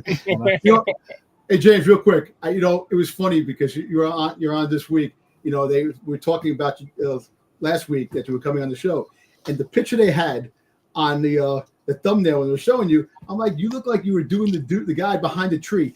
The meme of the guy behind the tree. Oh yeah. I was like, and he goes, "Oh, way to go, Dom! You're gonna make fun of the guy." Hope he's not watching. He's not watching, but I saw. I said, "Oh, why he has the pose from the dude?" And these guys started laughing. I was like, "I was just saying, it's funny." Well, like I said, you got 4 days left on the Kickstarter. There's the URL up there. The QR code will take you there. You can also go over to monstrousbooks.com and check out. You got a back catalog there of stuff. That people can dip their toes into as well. We look forward to this and more coming. And like I said, anytime you want to come on, you've got a project that's coming up, you want to talk about it, always feel free to reach out because that's good stuff. It's in our wheelhouse. It's the kind of stuff we like. That stuff. Yeah, thanks. Yeah, it was a lot of fun, so I would definitely do it again. And I do need money because I'm going broke with Whatnot and eBay. So I'm a few thousand. The man needs cards. The man needs cards. I wish I could warn you against it, but I'm chasing that 1-on-1 judge card. You get that one. If you get that 1-on-1 judge, actually, you might not get the money that you wanted to get if you get the Otani, man. The Otani rookie. You think Otani's worth more than Judge? Dude, that guy. Well, right now, judges became the fifth member of the 50 home runs in 4 different year category. Behind Babe Ruth, Sammy Sosa, Mark McGwire, and Ken Griffey Jr. That's a big thing. And on top of that, he broke the walk record, the intentional walks from Yeah. Ted Williams, the American League, with 37 intentional walks and shit. So kind of, he's making becoming a legend himself with what he's doing. Like next year, any 101. you know, the only 101 card I ever had in my life, figuring I had Mike Stanton. I pulled his card out. I actually pulled it out of a pack, and I actually traded it for something else. But it wasn't his rookie card. It was the second year card with the rookie little rookie The cup. the year symbol in the bottom of the corner. Yeah. And I should have kept it because he had his 450th homer this year. You know, he's even though he's been hurt a lot, he still puts up good. Like today, he had 2 homers today. Oh yeah, I mean, I think he'll be in the Hall of Fame. He should be. You know, listen, the non-steroid era, definitely the players will definitely go in. You know, like we're not going to see another dude like Judge because Judge is 6'7". Yeah. That looks like a friggin' mop stick when he holds it. So, Yeah. yeah. You know, All right, guy. well, I see it. I got my relic as Stanton and Judge. Oh, nice. oh, I like nice. that. Well, we'll know if we see you walking around with a sandwich. When they're in Bolton in the Hall of Fame, this is going to be where it's. Is it autographed? No, is it autographed? Or It's it's not, but it's numbered. It's numbered to 150. 150? Nice. Well, we'll know if we see you walking around with a sandwich board that says "We'll write for cards." That your hobby has taken over. So Now, you know what's going to sell that monstrous that Godzilla cover? I think that Godzilla cover is going to be yeah, That is a good that's limited the cover. Definitely popular cover. popular right? one out of all of them. Yeah. Like I said, if you want to hang around, please feel free. We're gonna kind of move. We're doing on to, a. I was going to say. I mean, if you want to hang out, hang around, please do. Go to bed. Yeah, I know we've seen that stack behind you that you have to start working on. And I do Phillips. actually have like 600 books I got to send out by Sunday. So Well, we appreciate you coming on. Definitely. Again, open invite. Absolutely. Anytime you want to pop on, you got a project, something new popping up on the website, whatever, or just to hang out. Always reach out. Feel free. We really this appreciate is a blast. Well, baseball. If you want to talk baseball, it. Baseball, yeah. You can do, Only Yankees. That Dom will only talk Yankees. that's not me. That's all I care about. There you go. We definitely appreciate it, James. Yeah, like I said, anytime, please reach out. Again, there's the URL for the Kickstarter. The QR code will also link you there. And of course, you can also go to monstrousbooks.com and pick up some of those back issues and other collections there to pick up some pretty cool stuff. Read, kids. It's important. So thanks again, James. We really appreciate it. All right, take care. Thanks so much. This is fun. Take care. Thanks, James. Bye. That was fun. That was cool. That was It fun. was. Yes, good time. Just a little heads up as a reminder, Kyle's Kickstarter is up around 21,000 right now. I'm too lazy to update slides because I do too many slides during the week. But the Kickstarter is up around, I think, 21,000. I think you said, Jedi. Last week 125, I believe. So it's getting close. And I know Kyle and Nubia appreciate all the help. So you can pop on GoFundMe. And the Kickstarter is there if you'd like to contribute. Comic Now later this week. Let's see. We got Stake Presents Jessamy, the LCD Local Comic Shop Day 2025 Early Edition #1. That slipped out there this week. I know I picked up a couple copies myself. Karma. This is a trade paperback. This was the Kickstarter Merca and Dolpha cover. It's just a good cover. I don't buy as many trades as I should, but when they got good covers, you might as well. And last but not least, this week, Invisible Man had a lot of really cool covers, but the Eraser cover is just cool as shit. There is a ratio of this that's black and white, but truthfully, the open order with the color looks just way cooler than the black and white because you actually see the eraser and the shavings, and it makes more sense. That's cool. Thank you, RP. But I can't be a voice actor, man. I don't know. I would love to make the money they do. Appreciate that. For the future, Tears of Paranoia #1. This is, I think, our first Robert Crumb comic in about 23 years. So if you are a Crumb fan, you're going to get some new Crumb in comic form. I think he's like 81 at this point. So I'm a big fan of Crumb. So, hey, go out there and check it out. Also, Ghost Pepper, cover B. I'm not even going to try to do. You're Italian, Dom. You say the last name. What the last name of what? Of the person who wrote the Ghost Pepper, the Carmine there. Oh, Carmine. Was it Glenn Demisio? Glenn Demisio. There we Yeah, go. yeah. Demencio. Yeah, Glenn Demisio. Ghost Pepper's had some fire covers. That's good. Domenico. Yeah, the Ghost Pepper covers. Demisio, something like that. Yeah. And also, Conan has a new series out, Scourge of the Serpent. The number 3 cover, or on number 3, the B cover is just pretty sweet. Any Conan covers where it's featuring a woman always tend to be pretty damn good. It's selling points. This is no exception. So, Conan title still good out there. Tops and tails this week. Mark Beecham has a cover on Fantastic Girl. Ooh, I like that cover. Which is on Kickstarter right now. Yeah, it's a hot cover. Fierce moose knuckle there, but I like that cover for other reasons. I knew that was going to be mentioned, but yeah. Yeah, like it's hard. cover. It's hard not. It's Wow, pretty look at much that crease right there underneath the. Yeah, Nice. but it's a beautiful cover. It's a beautiful cover. So that is my tops and tails for the week. Jedi, I did slip in your cosplay. Are we doing pick? Are we going to do pickups? You know what? Yeah, what the hell? I didn't know if we were. We're gonna run it today Yeah, anyway, so let's just do some pickups. We got a lot of stuff, Right. and I pulled Jedi into my debauchery. What happened, man? Well, yeah, Styx, where were you, man? Styx is like run out of gas for your generator. What's going on? Styx is like, what? Wait, what? So this week, Joe, I lied to you. I was going to show a lot of Zombie Trap this week. I got a lot. I'll save it to next week. I decided not to do it as well, so we'll double up on our Zombie Tramps next week.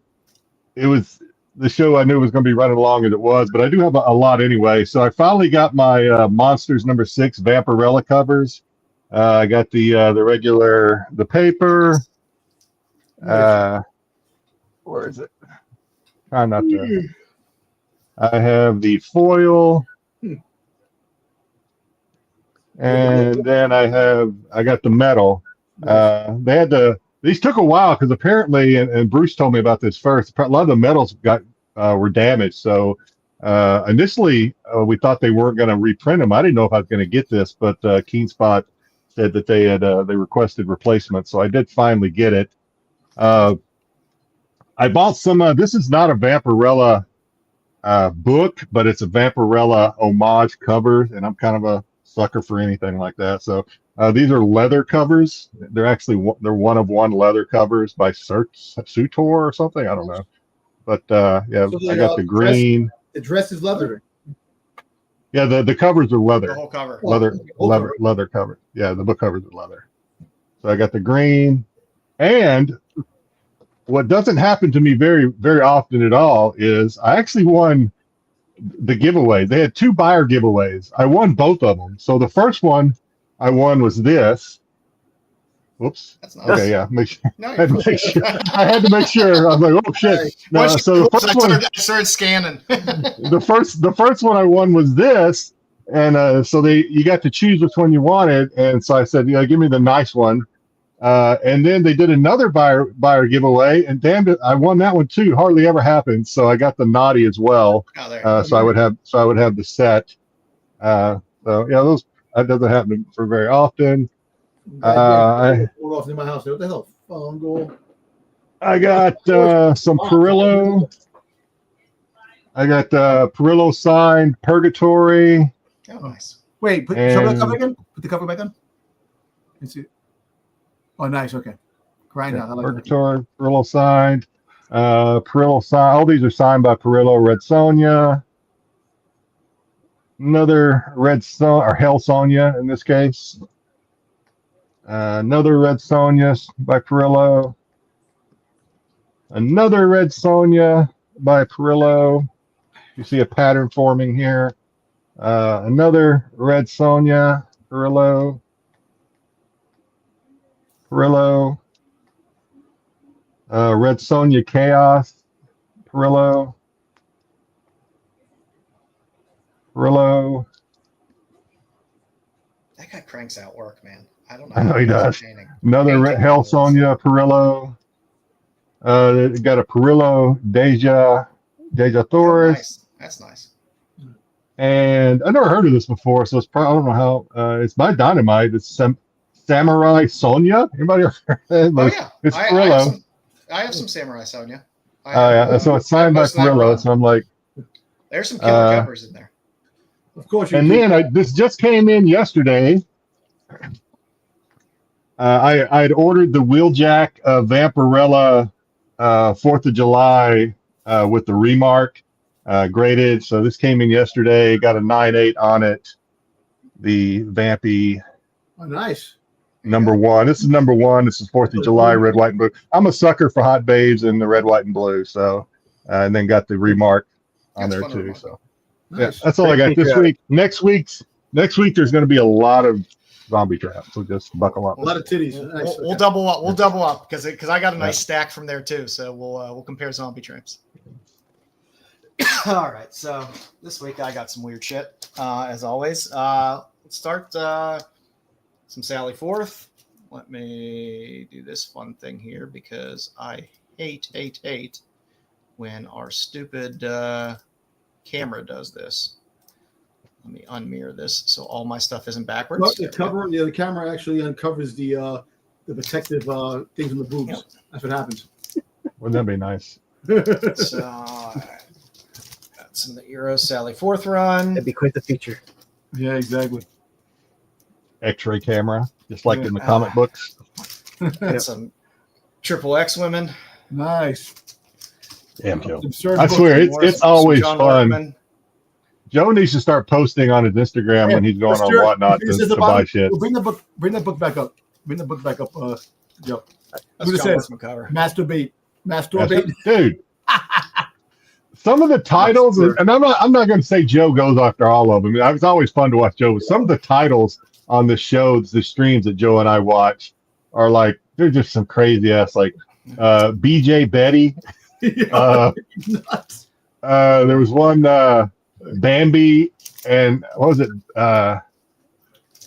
They're all Bambi and the bucket of cum. It was there's some crazy ass Yeah. fucking titles, There- man. There's some It's crazy, freaking there's some crazy. crazy stuff. You got freaking Yeah. backseat Becky. Always pick up some cave woman.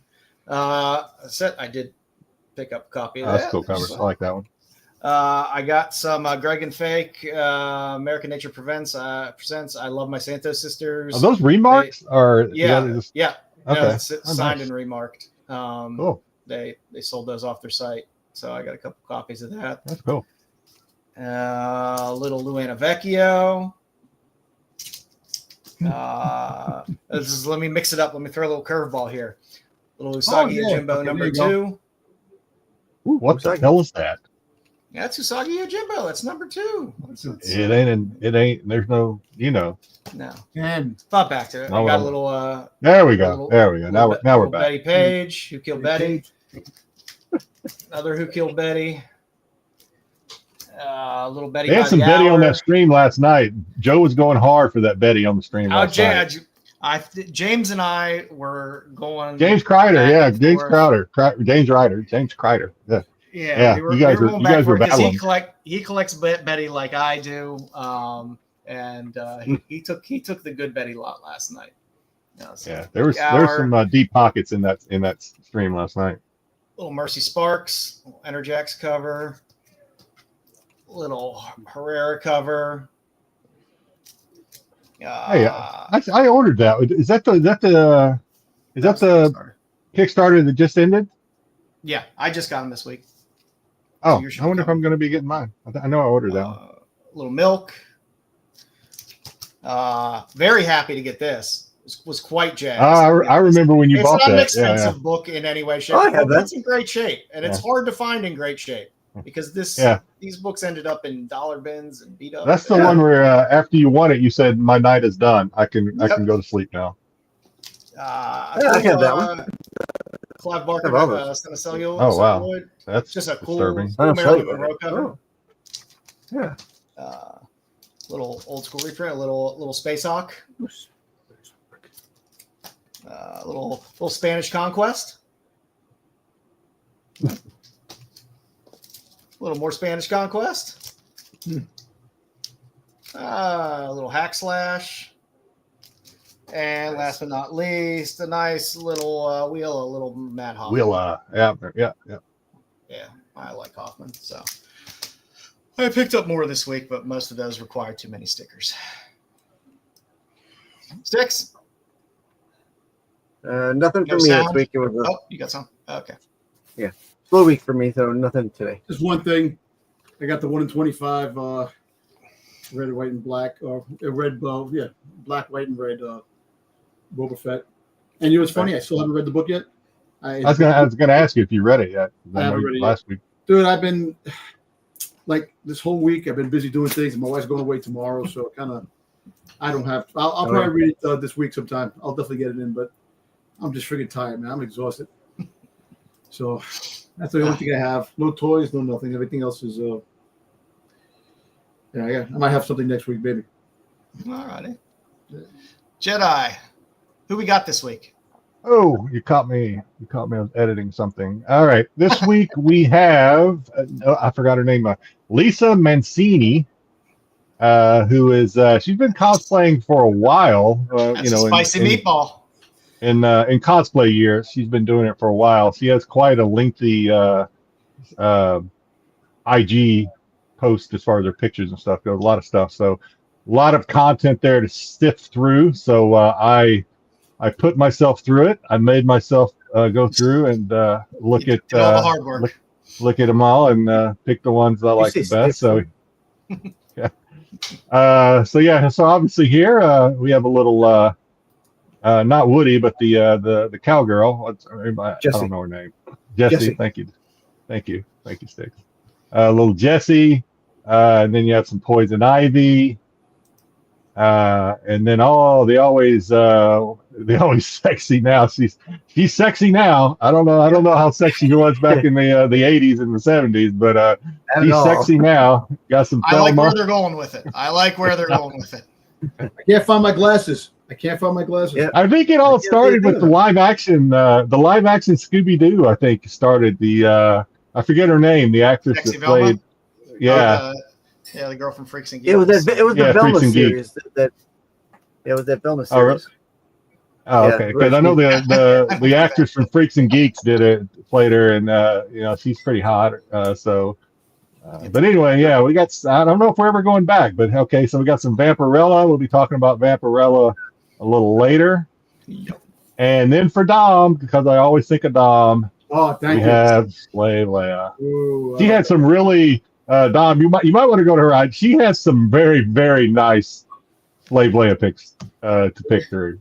It was a hard time settling on just these two. To be honest with you, she has a really good one. Hold on. I'm not talking about. They weren't dirty. They're not nude or anything, but they were very sexy. Yeah, hold on. Just good stuff. Good stuff. Yep. Good one this week, Jedi. I'm happy with that. For our 5-minute Vampirella this week, we went back to what went out. Back 1 week. Last week. So now we're loaded up, so we can do the Halloween next week because that came out this week. So we're good to go. So for Vampirella this week, we did Armageddon number 3. Weren't a ton of copies on Armageddon number 3. But you do Lyrics is doing some great covers in the series though. All right. This girl, right? Nikki Mens. I forgot her name already. Mancini. Yeah. I believe. I can barely see it, but I believe that's it. Yeah. Anyway. Yeah. So yeah, as always, you get a nice Linsner, you get a nice cosplay. It was a nice little set. So if you remember back the last issue that we read, she was kind of swallowed by a large Hellworm. Much like a dune sandworm. Yep. Had ingested her, and we kind of start off with her inside, and she's meeting some people that have been hanging out there for quite a while. It's one of them since creation. No, not Yes. since creation. No, he's been around since creation, but he hasn't been in the sandworm or the hellworm since creation. But yeah. Yeah, so you got some people in there. So she's having some conversations with them. We flip back to the group. Well, before you leave, so the whole time I'm looking at these illustrations, I was thinking, man, this would be a gruesome, if they ever did a live Vampirella and they did this would be pretty gruesome, because in the stomach you get basically the stomach of these worms have these little tentacles that basically like leeches, I guess. They like leech onto you and like suck your essence or something like that. So that's what you're seeing here. You're seeing all these little tentacles like either suck or embed themselves in their skin, which I thought was pretty cool. Yeah, and then like I said, the flipping back to the squad of people that are getting put together to try to figure out what happened to Vampirella they're weird breaks in the story. But we get to see that big werewolf creature beat the shit out of some people. So that's kind of fun. So it looks like there's people, I guess, kind of recruiting people to take them to they're demons recruiting people, promising them, because they're down on their luck people, right? So they're promising to take them to a better life, and these are demons in disguise. They're taking them. I think they're taking them to hell, right? That's where that was my understanding of reading it. So this little team that's trying to figure out what happened to Vampirella gets into some scraps. We see the big bad, the skull guy, try to escape. And then they kind of go through the portal. Then we zip back to Vampirella again. And she's still inside, and she takes a little nip. She takes a little nip to get a little strength. And then we kind of end up back. The other person in the stomach with her, and we'll see how much of this person we see, is Cain from Cain, right? Yeah.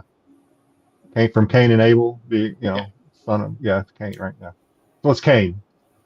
So she takes a little nip. And she gets the strength that she needs. But we get a little look at I guess the landscape there, and we see that she is actually worshipped there as the goddess of Armageddon. Yeah, did you know where those in that last section when you got up against that guy who starts talking in the very, very, very tiny print? I mean, it's in hell too, but is that the first time we've seen this guy? Is this an introduction to this guy? Because I didn't remember him. I think so. I don't remember seeing him before either. So I jumped around a lot, but we have some Vampirella lore there where she is revered there as a goddess, and I'm pretty sure we're going to see her popping out of that worm. We get a mention of Nyx again, so fingers crossed we'll get some Nyx. And nice. This is a lot. This one so far is a lot easier to follow than the ongoing Vampirella title that we reviewed last week, where there was 15 different references to previously. Yeah, this one's a lot easier to follow so far. Yeah. Yeah, this one just kind of jumped back and forth from Earth to Hell. And it was relatively straightforward. So it was a decent book. Like I said, these tend to wrap up pretty fast. They don't have super long story arcs. So 5 or 6. Yeah. So we're kind of at the midway point right now. So I'm guessing we're going to see Vampirella pop out of there and kick some ass pretty soon for the last part of the arc. So it was decent. I didn't mind it. How did you feel about it? I liked reading this one. Well, like I said, it was easier to read for it's like the flow, even though they did kind of jump cold stop to different different scenes. You didn't have all the references that, to me anyway, kind of make me pause and be like I don't know, when I see the little asterisks with the references, it kind of breaks the flow for me. So I don't like seeing those. I understand maybe that they're probably necessary, but I feel I'm for me missing it breaks something. the flow. Yeah. I feel I'm missing something really important, and then that sticks in the back of my head while I'm going through it. Yep. So, yeah, this is far more straightforward, more so than the other title. But we'll have a nice palate cleanser next week for the Halloween special. So it's a one shot. I believe it's a one shot. Yeah. So that one will be fun. So that's what we got. And now, of course, it's time for Dom's favorite segment. It's time for the That's Not a Comic, That's Not a Comic, Salia Comic, Salia. It's time for the That's Not a Comic, That's Not a Comic, Salia Comic, Salia Comic. Oh, cool.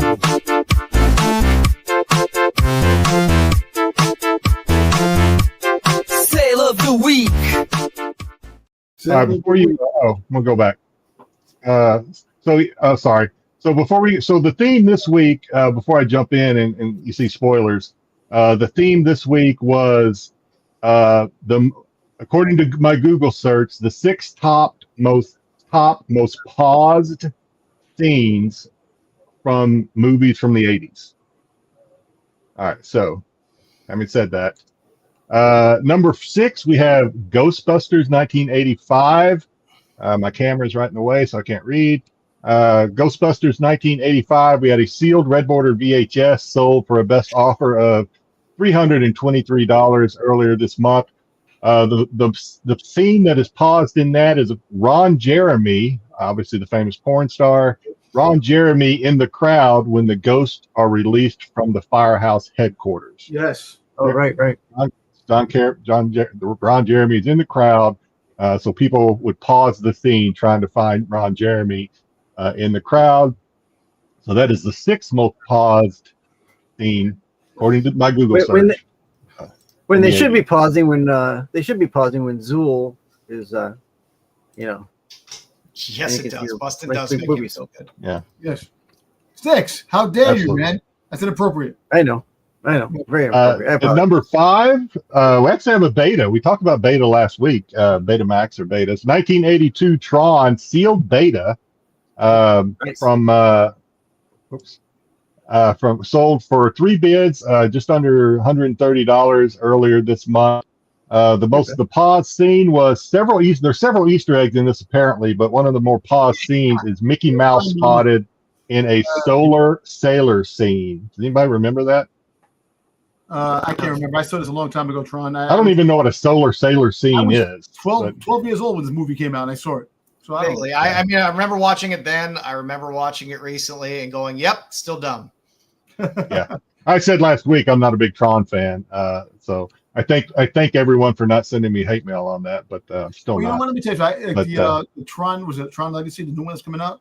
Ares. Yeah, Ares. Yeah, I want to see that. It looks pretty awesome. The trailer looked good. Yeah, I'll probably wait for that one. Actually, I was hoping. I know James was busy. I thought James might get a kick out of this if he stuck around because he's like us. He's a kid of the 70s and 80s. At number 4, we have the 1988 WFRB sealed. I don't know what that stands for. VHS sold at a fixed price of $59 late last month. The pause scene in that is catching a glimpse of a nude femme fatale Jessica Rabbit. Yes. I don't believe that. Who Framed Red Rabbit there? I remember that. Who Jessica Rabbit was made over a porn store.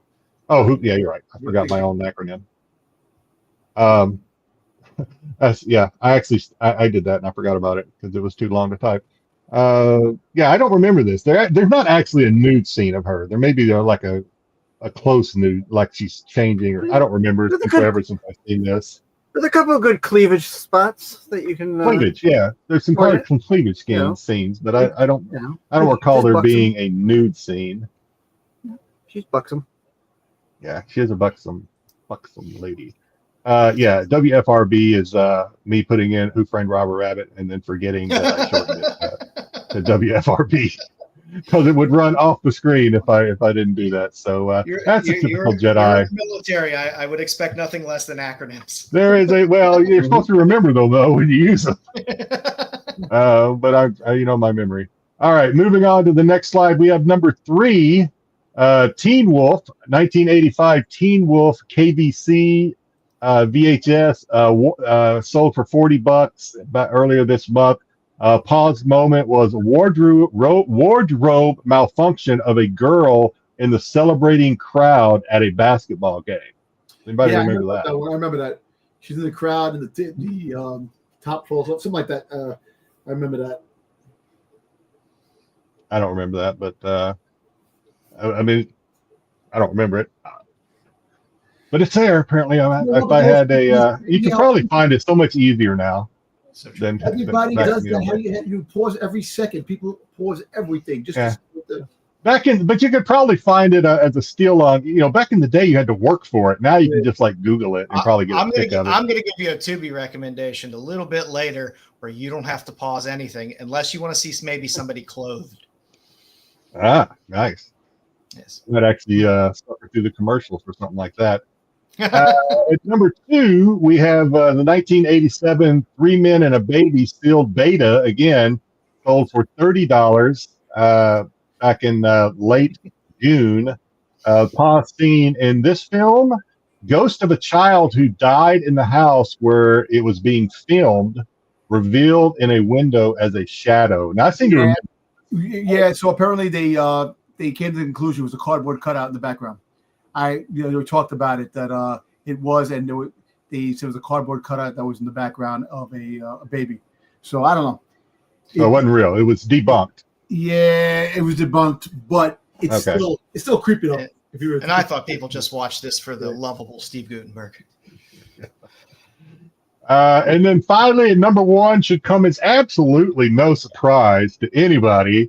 1983 Fast Times at Richmond High, sealed VHS. This one is graded an 8.5. Sold for $600 fixed price back in late June. Drum roll, fanfare, Phoebe Cates, red bikini, pool and fantasy scene. The most paused, according to Google. Yes. VHS scene from the 80s. No dice. Listen, this was one of the best scenes. Phoebe Kate was the hottest in this Fast Times at Richmond High. Yes. Of course, Judge Reinhold was fucking beating his meat in the freaking bathroom. She's coming she was in the pool. Early porn. This was early porn for him. Oh yeah. This was, I think, Phoebe Cates it still is. She's a smoke show. That scene I think is. I'm going to put this ahead of Porky's, though. Porky's has the reputation, but I think as far as I'm going to give the edge. Although the girl from what was her name in Porky's? Kim Cattrall. The girl that screamed. She did go on to have a very successful acting career.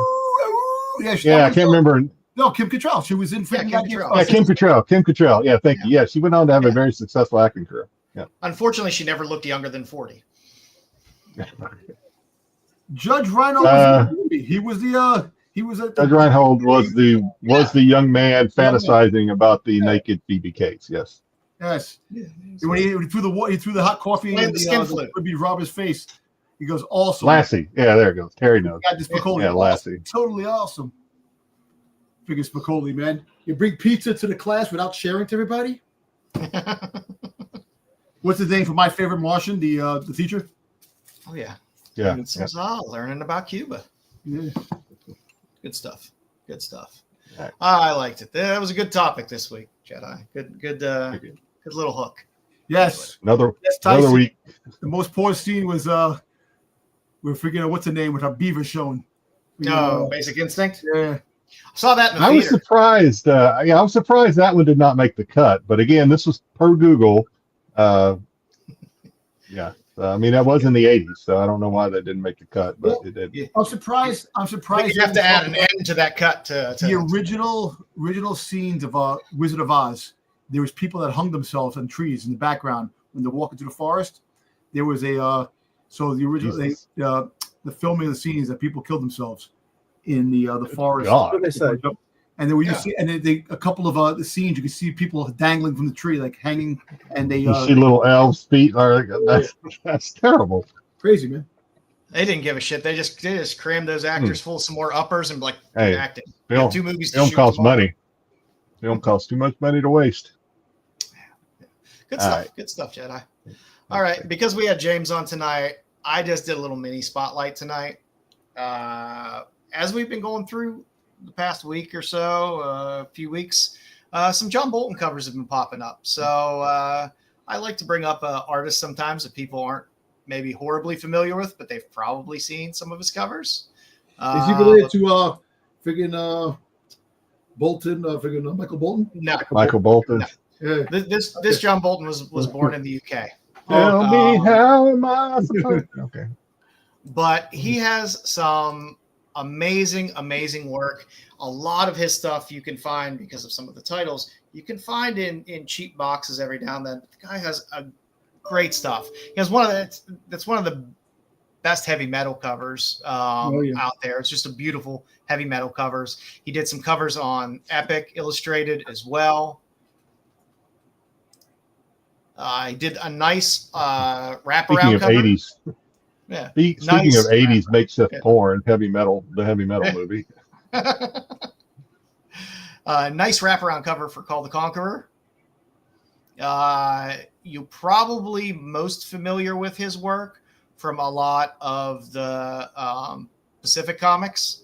So he did a handful of these awesome covers on Twisted Tales, Alien Worlds, for Eclipse. Again, more Epic Illustrated stuff. The Twisted Tales stuff was great as well. I pick these up anytime I see them because you find these in dollar boxes all the time. And the whole sets are fantastic. They're great stories. And the covers are just absolutely outstanding. Painted covers to me are just badass. You don't see that many people anymore doing that many painted covers. The Conqueror Harrier Comics, which was a UK imprint. I actually picked up a copy of this last night on Whatnot. I was amazed to see this because I didn't think I would ever get this book in hand because it is a UK book and it's not very easy to come by that series. So I was happy to find that one. He has a John Bolton Halls of Horror, badass looking cover. There's a lot of great fantasy type covers as well.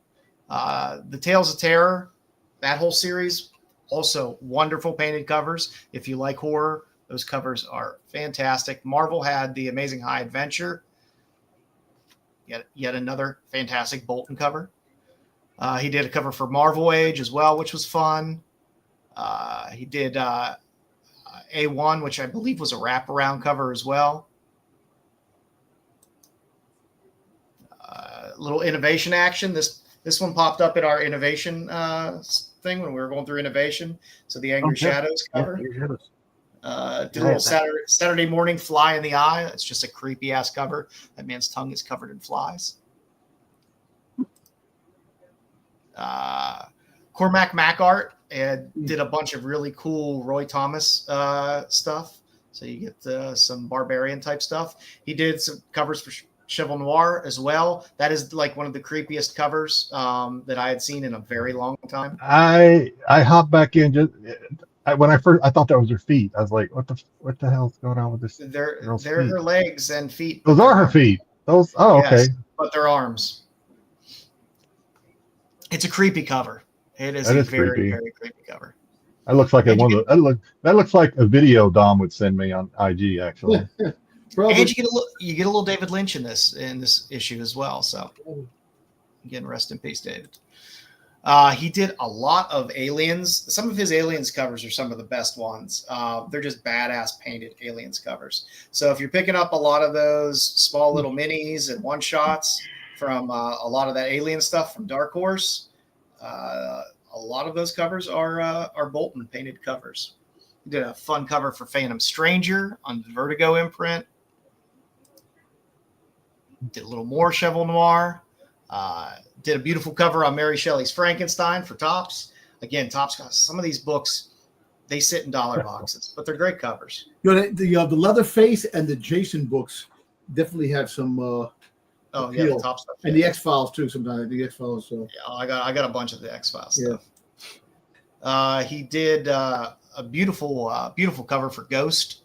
He did one of my favorite Evil Dead covers, which I just think is awesome. Nice. And then he did that. What is it? Federal Vampire and Zombie Agency. Yeah, I have that. I have that series. Yeah. I remember that. Oh, yeah. Never seen this. Yeah. You never saw that? I never seen this one. No. They had different books. They had a guy who had like the Excalibur. He had a gun, and it was like an Excalibur. It was like instead of a sword, he had a gun, and it was crazy.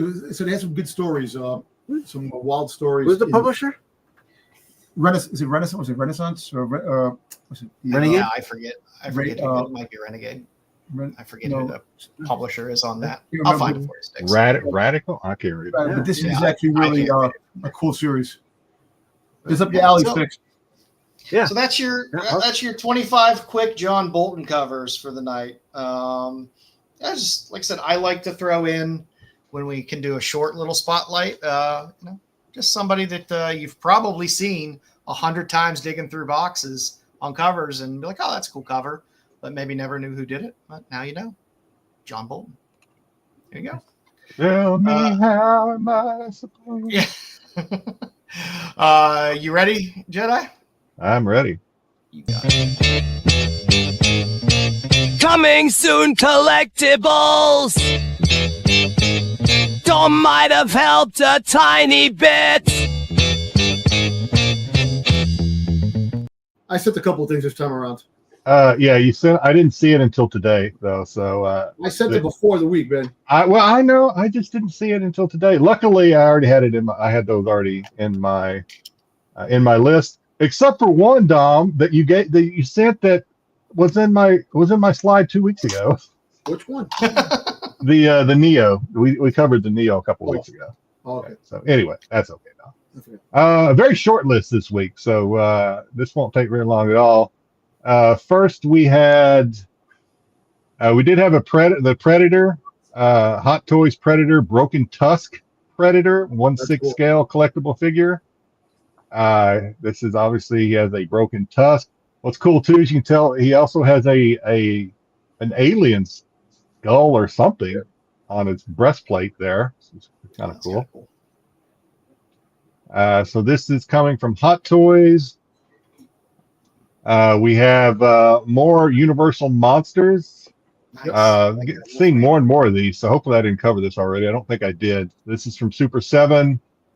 We have Wolfman, Creature from the Black Lagoon, and Dracula.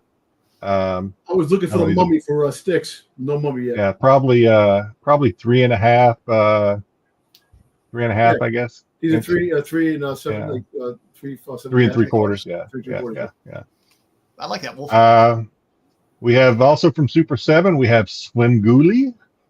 People love the Svengoolie. Swinguli. Don't sleep on Svengoolie. And we also have a Super 7 Peanuts Trick or Treater, I guess, coming out. I got a rock. And then Dom called it. Styx is gonna love it. We have the Mummy riding a tricycle. I said that to Styx. Oh, that's He fun. did. I love this. This is great. I like that. Yeah, Super 7 Universal Mummy, Universal Monsters, the Mummy, and the gray, I can't talk today, and blue trike. So this one, now there were some others that I saw that are either already been released or maybe are coming soon, but I did see this picture as well with some of the promotions, which is Frankenstein and Frankenstein's Bride, also on the tricycles. So I don't know if those are previously released or coming soon. I don't know. Yeah. But Well, they have Godzilla. for pre-order right now is the Mummy. We know the Mummy's pre-ordered. They're out for pre-order, I believe. You got it, BK. I'll throw some cocaine in next week. Yeah, I don't understand it. but I like them. Yeah, I don't understand the tricycle either, but who knows? I like People like this is goofy a great stuff. That's this is a great disposition to me. They're also- think of the mummy. You don't think of him on a tricycle. yeah. They finally Yeah. released the They're not. Scooby-Doo mummy. The Scooby-Doo mummy came out for Scooby-Doo, and it's like 100% fully posable. This and that. I think Styx would definitely like that figure too. Yeah, I forgot about that one. Nice. We have, I believe this is the last slide. Actually, not a lot this week, but we do have Metallica Funko Pops up for pre-order from Metallica 72 Yep. seasons. I don't know. 72 James, Kurt, 72 Lars, and Robert. So these are available on sites now, like Entertainment Earth as well. If you're a Metallica fan. Yeah, my And son that would is like this week. Short list this week. That's all we got. Nice. Not a lot. I did give some Tubi recommendations this week, although I will say my main recommendation while it's up there is Dark City. Dark City. Alex Perlis, the guy that did The Crow. This movie is better than The Crow. I saw that. I saw this a long time ago. Fantastic, weird Yes. movie that I wish I could talk about it, but I don't want to give anything away. But if you want to watch a good dark sci-fi mystery style movie, this is perfect. Rufus Sewell is fantastic in it. You get a weird ass Kiefer Sutherland, a beautiful Jennifer Connelly, which you can never go wrong with. And rest his soul, little William Hurt. So, I think Retro Nerd Girl did a watch along with this a couple of months ago. it is. I watched part of it. It was kind of weird. It's always hard doing watch alongs because of the way you have to do it on YouTube. But it seemed kind of interesting. It's a fun movie that keeps you guessing, and it's a really interesting concept that's done extremely well with a very minimal cast. It's good. It's a very good movie. I highly recommend it. But I did want to talk about other crap I watched. So this week I did watch a handful of things. Of course, Alien Earth. I finished watching Alien Earth, which I'm sure we'll be talking about. Yeah. I also watched For Your Height Only because any Wang Wang movie is fantastic. If you're unfamiliar with Wang, I love that. if you're unfamiliar with Wang Wang, go watch For Your Height Only. That is funny. He like jumps out the stairs. He's like, it's funny. That guy's a small ass dude. I commit, BK. I will do a Gil Kane spotlight next week. He is hilarious. If you want to figure out how they got ideas for Grogu, watch a Wang Wang movie. Okay, definitely. It will make perfect sense to you if you watch it. The next movie, which I recommend if you like nudity, is definitely the Return to Nukem High, aka Volume 2. I saw Nukem High, and I also it reminds me of like sorority schoolgirls. I remember those movies. This movie does not let you down. There is nudity within the first second. Awesome. Of the movie. I'm pretty convinced there's more nudity in the movie than there are people clothed throughout the movie. It is weird. It's a trauma film, so that's the level of dialogue and story you're going to get. It's not going to make any sense. It's going to be as stupid as shit. But again, tons of nudity. A cameo by Lemmy as the president. Huh. Who doesn't fucking love Lemmy and Motorhead? Well, exactly. I don't know. You get a cameo. I can't think of anybody. You get a cameo of Lemmy as the goddamn president. Dave Hill's in it, who I love and find hilarious as well. But it is something. That is the best I can say about it. It is something. It's something. I will probably watch it again just to count C-section scars, but that's just me. That's not something for everybody. Huh. But it is crazy. Gen V, Gen V dropped. Oh, Gen V's awesome. I saw the first season. I didn't watch the So they had the first four was it? Four. Yeah, 4. Episodes that came up. I watched those. Good. I still think Gen V's better than the boys. So I mean, I know we're gonna eventually roll into Alien Earth in the season finale. So that before we get to that, do you like? Season 2 has not started off as well as I think season 1 so far. Well, the kid died on from the first season. One of the big parts of the first season. The kid died in real life. Oh yeah. They wrote that in. Yeah. But, so it started off a little bit slow, but here's what I don't like about it so far. I mean, it got interesting, but what I don't like about it, and hopefully this isn't a big spoiler because we haven't got there yet, and this may not happen. But the main character, Maria, the girl that can control blood, Maria. I don't like that at least through episode 4, they're making her out to be the person that's going to stop Homelander. That she's going to be a greater soup than Homelander. She's going to be the one that takes Homelander down.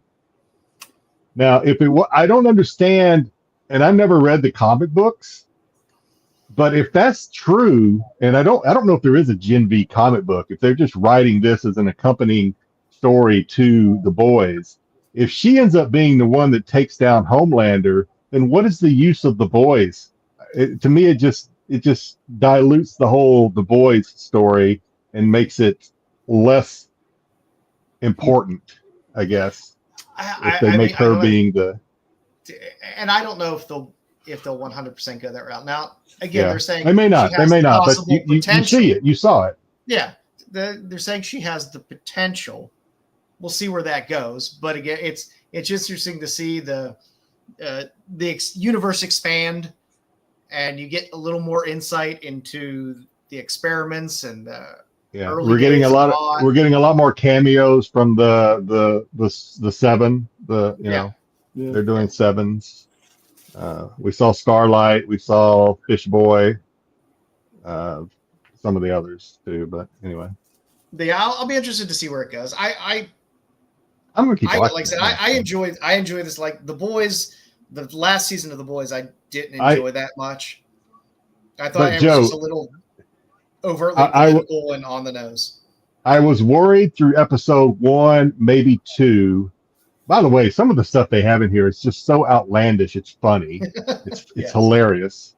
Yeah. But I was a little worried because through season 1, Cricket, the blonde girl that can shrink, and she was like the best. She was my favorite too, season 1.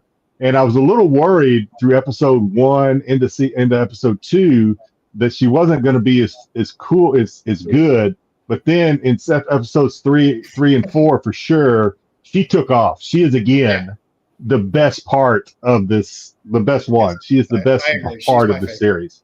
Yeah, she hands down is my favorite. But I've been pleased with it. I forgot it was coming out, so I'm like, oh, I have stuff to watch. So I was happy about that. I also watched The Lowdown, which is the new Ethan Hawke. On my list, show. It's on put it on my list because what you said. Yeah, he plays a journalist, loosely journalist, in this little local paper who tends to stir shit up a bit. It's a lot of fun. It's a lot of fun. His character is very amusing. The characters and people in the show are amusing. It's good. I saw the trailer for this today, and Peter Dinklage is in the show. Yes, he is. There's some interesting people in the show, but it's if you like kind of that, it's going to give you a mystery. It's going to slowly unwind, but Ethan Hawke is kind of that misanthrope kind of character who rubs everybody the wrong way. It's fun. I love old Ethan Hawke. I was never a big fan of young Ethan Hawke outside of Gattaca, but I'm a big fan of older Ethan Hawke and the roles he chooses. So like Black, in there, like he's the guy that's in Black Phone too, right? The Black Phone. That's Ethan Hawke. Yeah, right? that's Or is Ethan it someone Hawke. else? Yeah. Yeah, it's Ethan Hawke. Yeah, they got a sequel. That sequel's coming out, or Yeah. is it already out? That's actually a whole universe. Because there's I think a couple other movies in that universe as well. But yeah, so Lowdown was fun. FX always seems to put out really solid shows. Before we get to Alien Earth, also, I don't know if it's this week or last week because I was behind, but Terminal List, Dark Wolf wrapped up too. It was okay. Overall, it was pretty good. I liked it. I still got to catch up on that. I also watched the first 2 seasons of that did on the animated cartoon on Netflix, which I'm fucking obsessed by. My wife got me to watch it. And I think it's really good. I enjoyed it. And now I want to get the Funko Pops. I want to get them autographed by the voice actors. I want to freaking goddamn. What is it again? I remember you saying something about it last week. Oh, okay. Yeah, so I thought you were going to say there's another animated show on Netflix called Haunted Hotel that is really good. I liked it. No. It a lot. Actually, I'm gonna watch K-pop friggin' Demon Hunters. Yeah, I gotta watch that. That's next. Well, my wife goes away tomorrow, so when she gets back, we'll probably watch Haunted Hotel is just a good show to sit down and kill. Like you could binge it probably and just right through.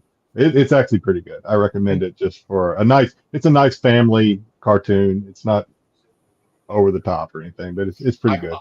I finally watched Superman since it's free. I enjoyed it. Superman was good. Superman wasn't bad at all. It was good. I enjoyed it. You know what I liked about it a lot? It wasn't an origin story. He was already Superman already. It was just, and people, I just liked the fact that the origin story is done.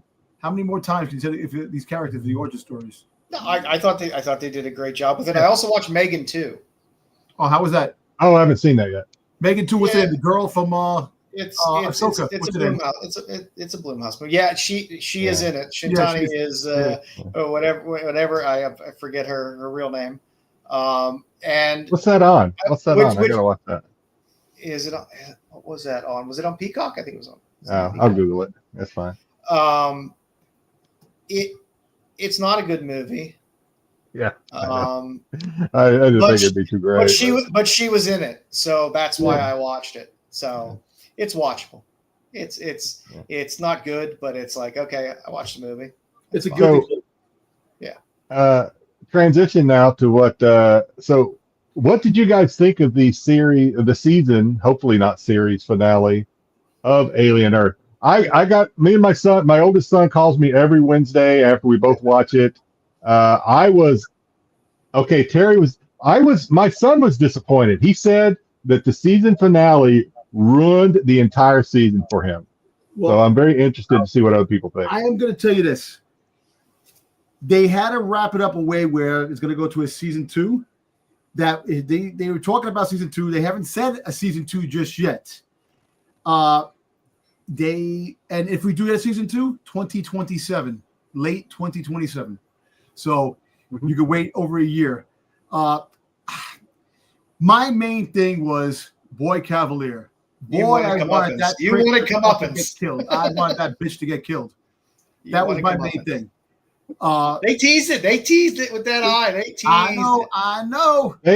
I actually, it was frustrating, but I actually appreciated the storytelling there.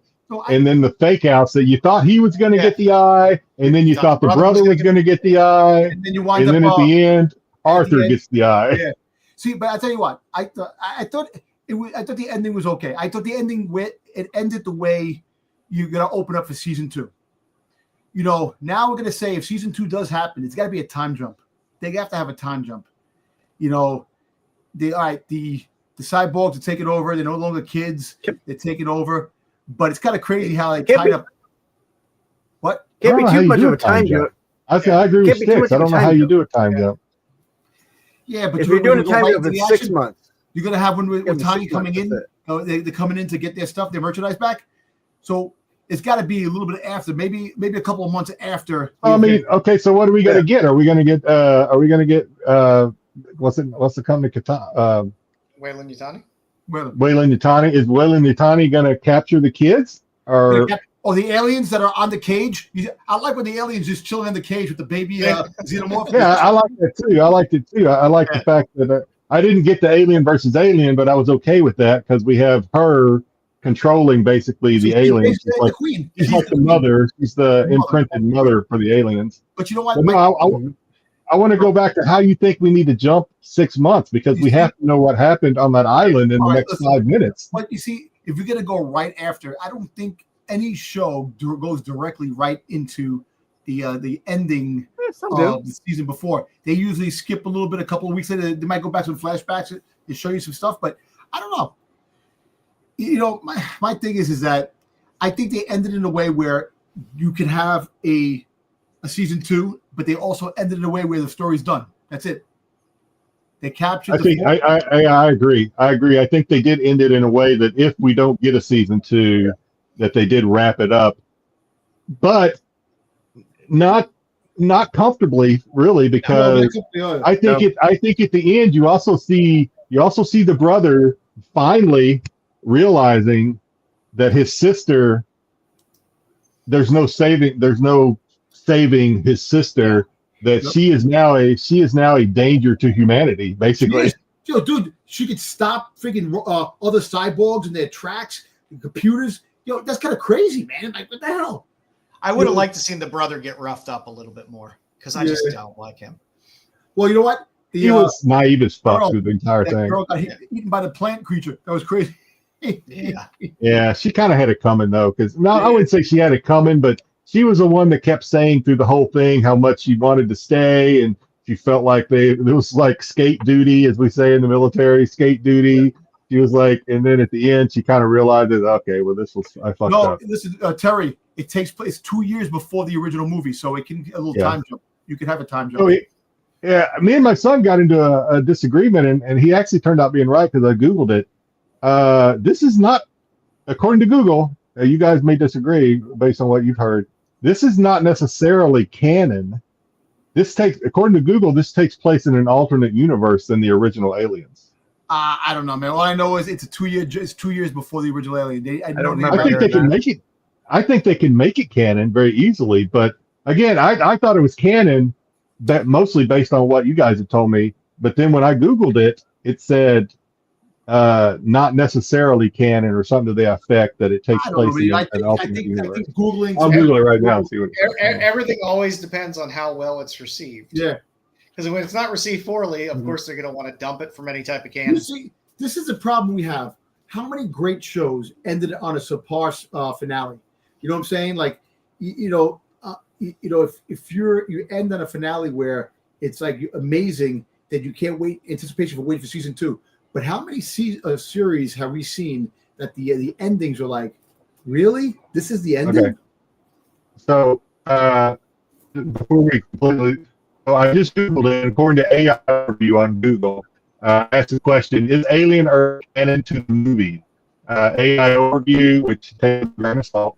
No, Alien Earth is not canon to the existing Alien movies. While the existing Alien universe creator Noah Hawley stated it takes place in an alternate timeline separate from the main film continuity to allow for more creative freedom and avoid contradictions. Damn, Jedi, you just sounded like Styx.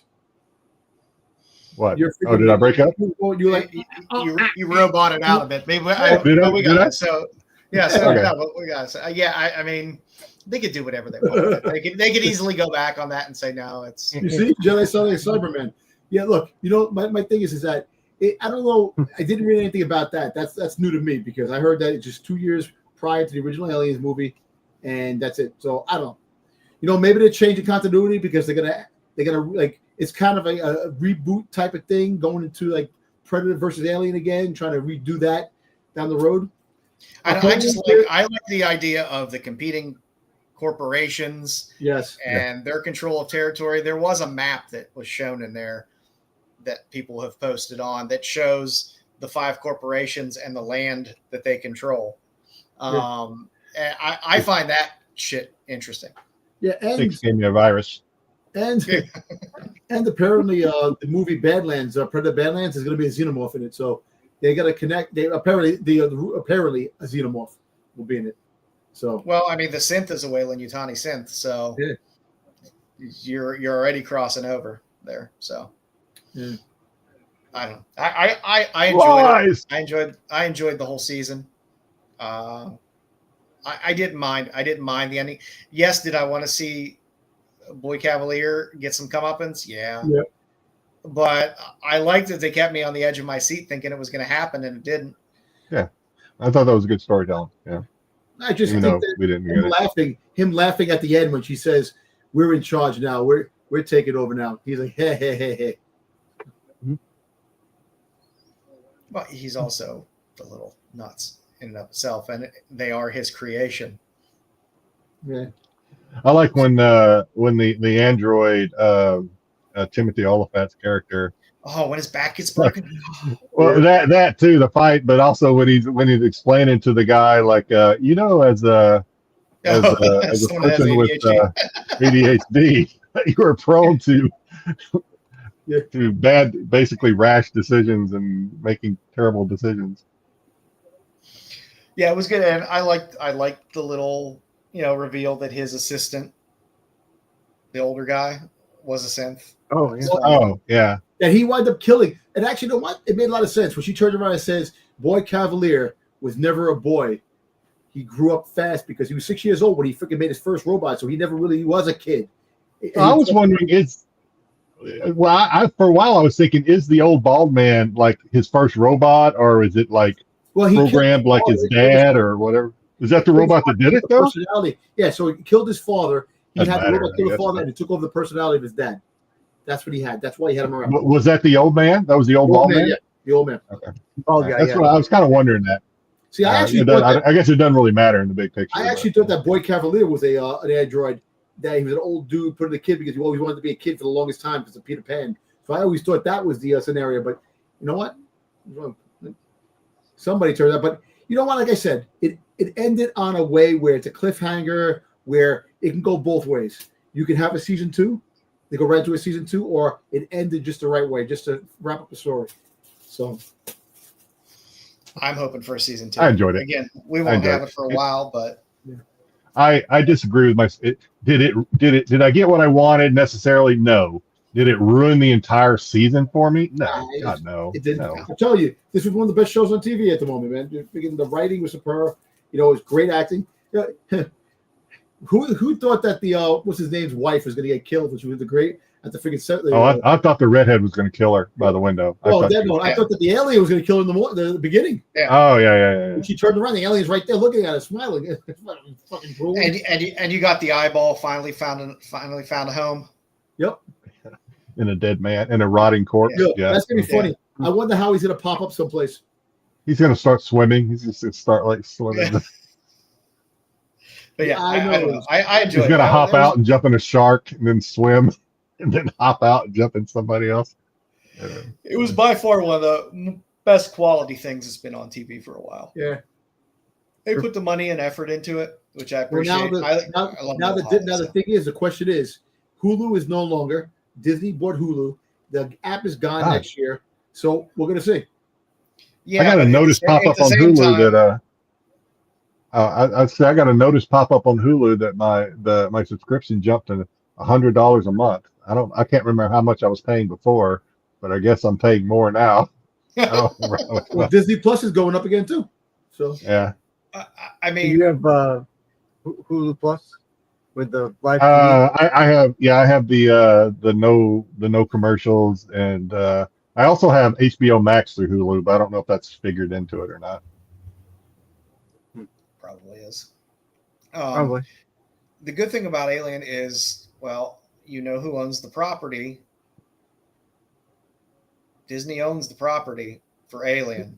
Yep. So and Predator. So that's a positive sign of them moving forward with it, possibly, because it's already a property they own. It's not like some original thing that's out there that they can just kill. We're gonna have a Star Wars Predator crossover because in Predator Badlands, in his trophy case, he has an Ewok skull. All right. And a Independence Day alien skull. So the connections. There's Easter eggs. I don't think. Hopefully that means squat. Well, I mean, I'm not. Hopefully it means nothing. Ewoks that would be in the same universe. They're in the same universe. You can have them fight each other. Yeah. In Andor, we should have had ET's finger in his room in that antique store too, if you want to get down to it, because apparently ETs are canon in yes. In ET Star movie, Wars. remember when he was walking Halloween, he saw the guy dressed as Yoda. He goes, "ET, home," and he was going after the Yoda. So the Yoda. Well, not only that, in the first Star Wars, one of the first trilogy, the first prequels, in the Senate table, the Senate thing, there were ET creatures. Yeah. In the Senate. Yeah, because they're part of the Star Wars universe. Yeah. Little Easter eggs. But again, I think in terms of odds for a second season, they've given Noah Hawley a lot of leeway, because there were multiple seasons of Legion, for God's sakes, and I love that show, but that show was definitely an acquired taste for a very niche audience. Yes. If we do not get a season 2, I give up. You're never going to hear me even take a guess at whether or not we're going to get another season of anything ever again. Because if this does not get a season 2, I do not understand how they make these decisions. I just don't. I don't get it. I agree. I guarantee. And who would have thought? Who would have thought in a world where we have Star Wars, we have Star Trek, we have all this other stuff, that Aliens and Predator would be the money makers right now. I can't read that, bro. You got nobody can ever see what you're putting on the screen there, Dom. Blow them up. What is that? Will critically acclaim. Okay, yeah, I don't know. Yeah, question mark. All right. There's going to be ridiculous. All the stupid rumor mills and shit like that. But they'll look at the numbers, and if it did numbers that were decent enough, like I said, I don't know. They seem to be comfortable investing in Predator and Alien stuff. So yeah. Just raise our subscription prices. Just do it and give it. If you're going to raise it, at least give us shows we want to see. Make it a fucking movie. I don't give a shit. Just give me something. So I don't know. I enjoyed it. So at least we're getting some shows, some interesting shows coming and stuff on the air. So all right, Return to Nukem High. That's on my watch list. It's Return to Nukem High. Oh, all right. Well, AKA Volume 2. It's a somewhat more recent. I think it's 2017. But it's more recent. Is that a watch on the is that a watch on the big screen movie, or do I need to watch on my phone type of movie? You can watch it on the big screen if your wife's not in the room. Yeah. The old from Modern Family. If you are logs on the big screen in the bedroom and the small screen in the bathroom. If you are not drawn in within the first 3 minutes of that movie, I would be surprised. It's something. I was like, I haven't watched a trauma film for a long time, and I'm just going through Tubi, and I was like, oh, Return to Nukem High, and it's bad. It's bad. It's not a good movie. So don't expect the acting was bad. No, it's bad. It's really bad and cheesy. But what? Well, the hell, I don't know then. I can guarantee you 100% you will see things probably within the first 10 minutes of that movie that you will never see in any other movie. I just typed in Return to Rhett, and the first thing that pops up is Return to. It is it is something. You will see some things. Wow, it's only available on Tubi. Wow. Yeah, it's something. Wait a minute. Yeah. That's why I throw Tubi suggestions up here all the time, Terry, because you don't have to subscribe for Tubi. You can just go on and get some free tits and Bush. They lay it on. I'm very, very excited. All I want is Jedi's reaction next week to. Did you mention Stan Lee was in this movie? There is some voiceover. Yeah, I'm looking at the cast. Stan Lee. Yes, you will get some Stan Lee. Yes, it's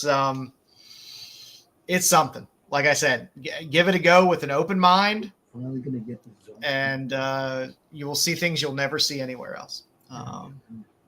It is it'll make you reevaluate the Terrifier and be like, was the Terrifier really that good? Did they really do that much? Because Terrifier's awesome. Yeah, where else are you going to see a guy get a chainsaw stuck up his butt? Where else are you going to see it? Like I said, first 5 minutes, if you watch a Jedi, you'll be like, okay, this did something I didn't expect to ever see in a movie. It's worthwhile. So, yeah, check it out. So, anything else you boys watching this week? No, but back to Gen V. I was watching that. Now, my wife did not watch season 1, so she's sitting there. Again, I said this last week. The way my wife watches TV is on the phone like this. It's kind of like. So we're watching Gen Z, and we get to the part where the guy sticks his head out of the other guy's ass. The guy that can the soup that can suck stuff up his ass. And my wife's like, "What the fuck are you watching?" I'm like. My wife blames me for stuff that other people write and make. She blames me for it. She's like, "What are you watching?" I'm like, "I didn't write this. I didn't make it." You're sick. Zaggy's our one Terrifier holdout. Terrifier. Zaggy, come on. It's bad. It's not good. I mean, especially through the most recent one. It was bad. But you're not liking it for the wrong reasons or the right reasons. You're not. Yeah, whatever. It's not a great movie. It's hilarious. It is. But you will like I said, Jedi. I'm anxiously awaiting your reaction to the first 5 minutes. I will let you know. AKA Volume 2. It's interesting. It's a good one.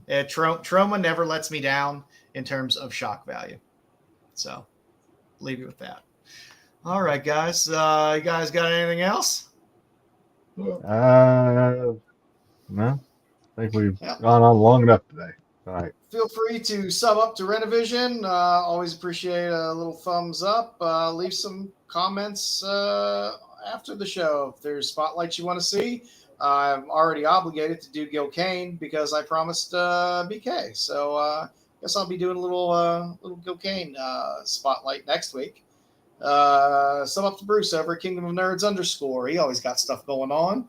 Styx, we doing some Doctor Who this week? Yes, we will be finishing off our trilogy from the season 3 ender. We'll be watching Last of the Time Lords. I have to catch up on episode 2 because I was too busy working this week to be able to do anything. It was a doozy. Yeah, so I will catch up on that, and we'll be watching that on Tuesday. And sub up to Absolute Geek Podcast, where Matt and Styx dual stream their wrestling show with Dom on Thursdays. Yeah, pretty got a big event coming up. We have a Crown Jewel coming up from Australia, October 11th. So we'll be doing our picks soon in the next couple of weeks. Yeah. There's a lot going on. We got a lot going on. We got Comic Con coming up. You got a whole bunch of stuff coming up in the next couple of weeks. So, but yeah, so we got that, and we talk about all the wrestling from the weeks what shows come on. So come join us if you are a wrestling fan. If you like it, come on. I'm jazzed. I got a comic shop that opened up near me. Oh, really? Wow. I only have to drive about 12 miles to get to a comic shop. Versus about 2.5 times that. So I'm jazzed. It's mostly a new issue type place, but I'm happy. I can finally go in on a Wednesday and pick up books that I didn't have on my pull list and bullshit with people around the shop. So I'm very happy about that. Again, Kyle's GoFundMe is still up. It's almost at the goal, so let's help out Kyle if we can. Like I said, I know he appreciates it. If you hang out at Renovision, you can watch the CBSI Hot 10 at 9 o'clock on Friday, which is then followed by us at 9:30. Is there an SNS tomorrow? I believe so. I haven't heard anything other. So possible SNS tomorrow, Saturday night at 9, on Sunday for all your Star Wars needs, Tales from the Dark Side, and on Wednesday with Bruce Dubs and Marco, you can watch the Totally Awesome Coolest Show. So I hear. I don't know. I think our show's pretty totally awesome and cool. Thanks again to James for coming on. Exactly. That was fun having a creator on and getting a little insight into that Kickstarter world and the publisher world and seeing how these creatives work and Cool. seeing how the sausage is made. It's fun sometimes. That's it. So check out his stuff over at Monstrous Books, as well as, let's pop in here, just pull this up again. There we go. In case you missed it, that's the link to his ongoing Kickstarter. Yes, I do wrestling too on Thursday nights. And that is his website for Monstrous Books to get some previously published stuff that he has as well. It was a fun guest to have on. Some really cool stuff. If you're a Kolchak fan, hey, got some great stuff. If you're a Kaiju fan, got some great stuff. And if you're a Yankee fan too, let's go Yanks. There you go. He pulls in some great writers and stuff. So check it out. Thanks again, James, for hopping on. And I guess with that, that's pretty much all we got. It's pretty much all we got tonight. So thank you all for joining us tonight, and we'll be back next week with apparently a Gil Kane spotlight. So thanks, BK. made my life a little easier this week. So take care, everyone. The qualified.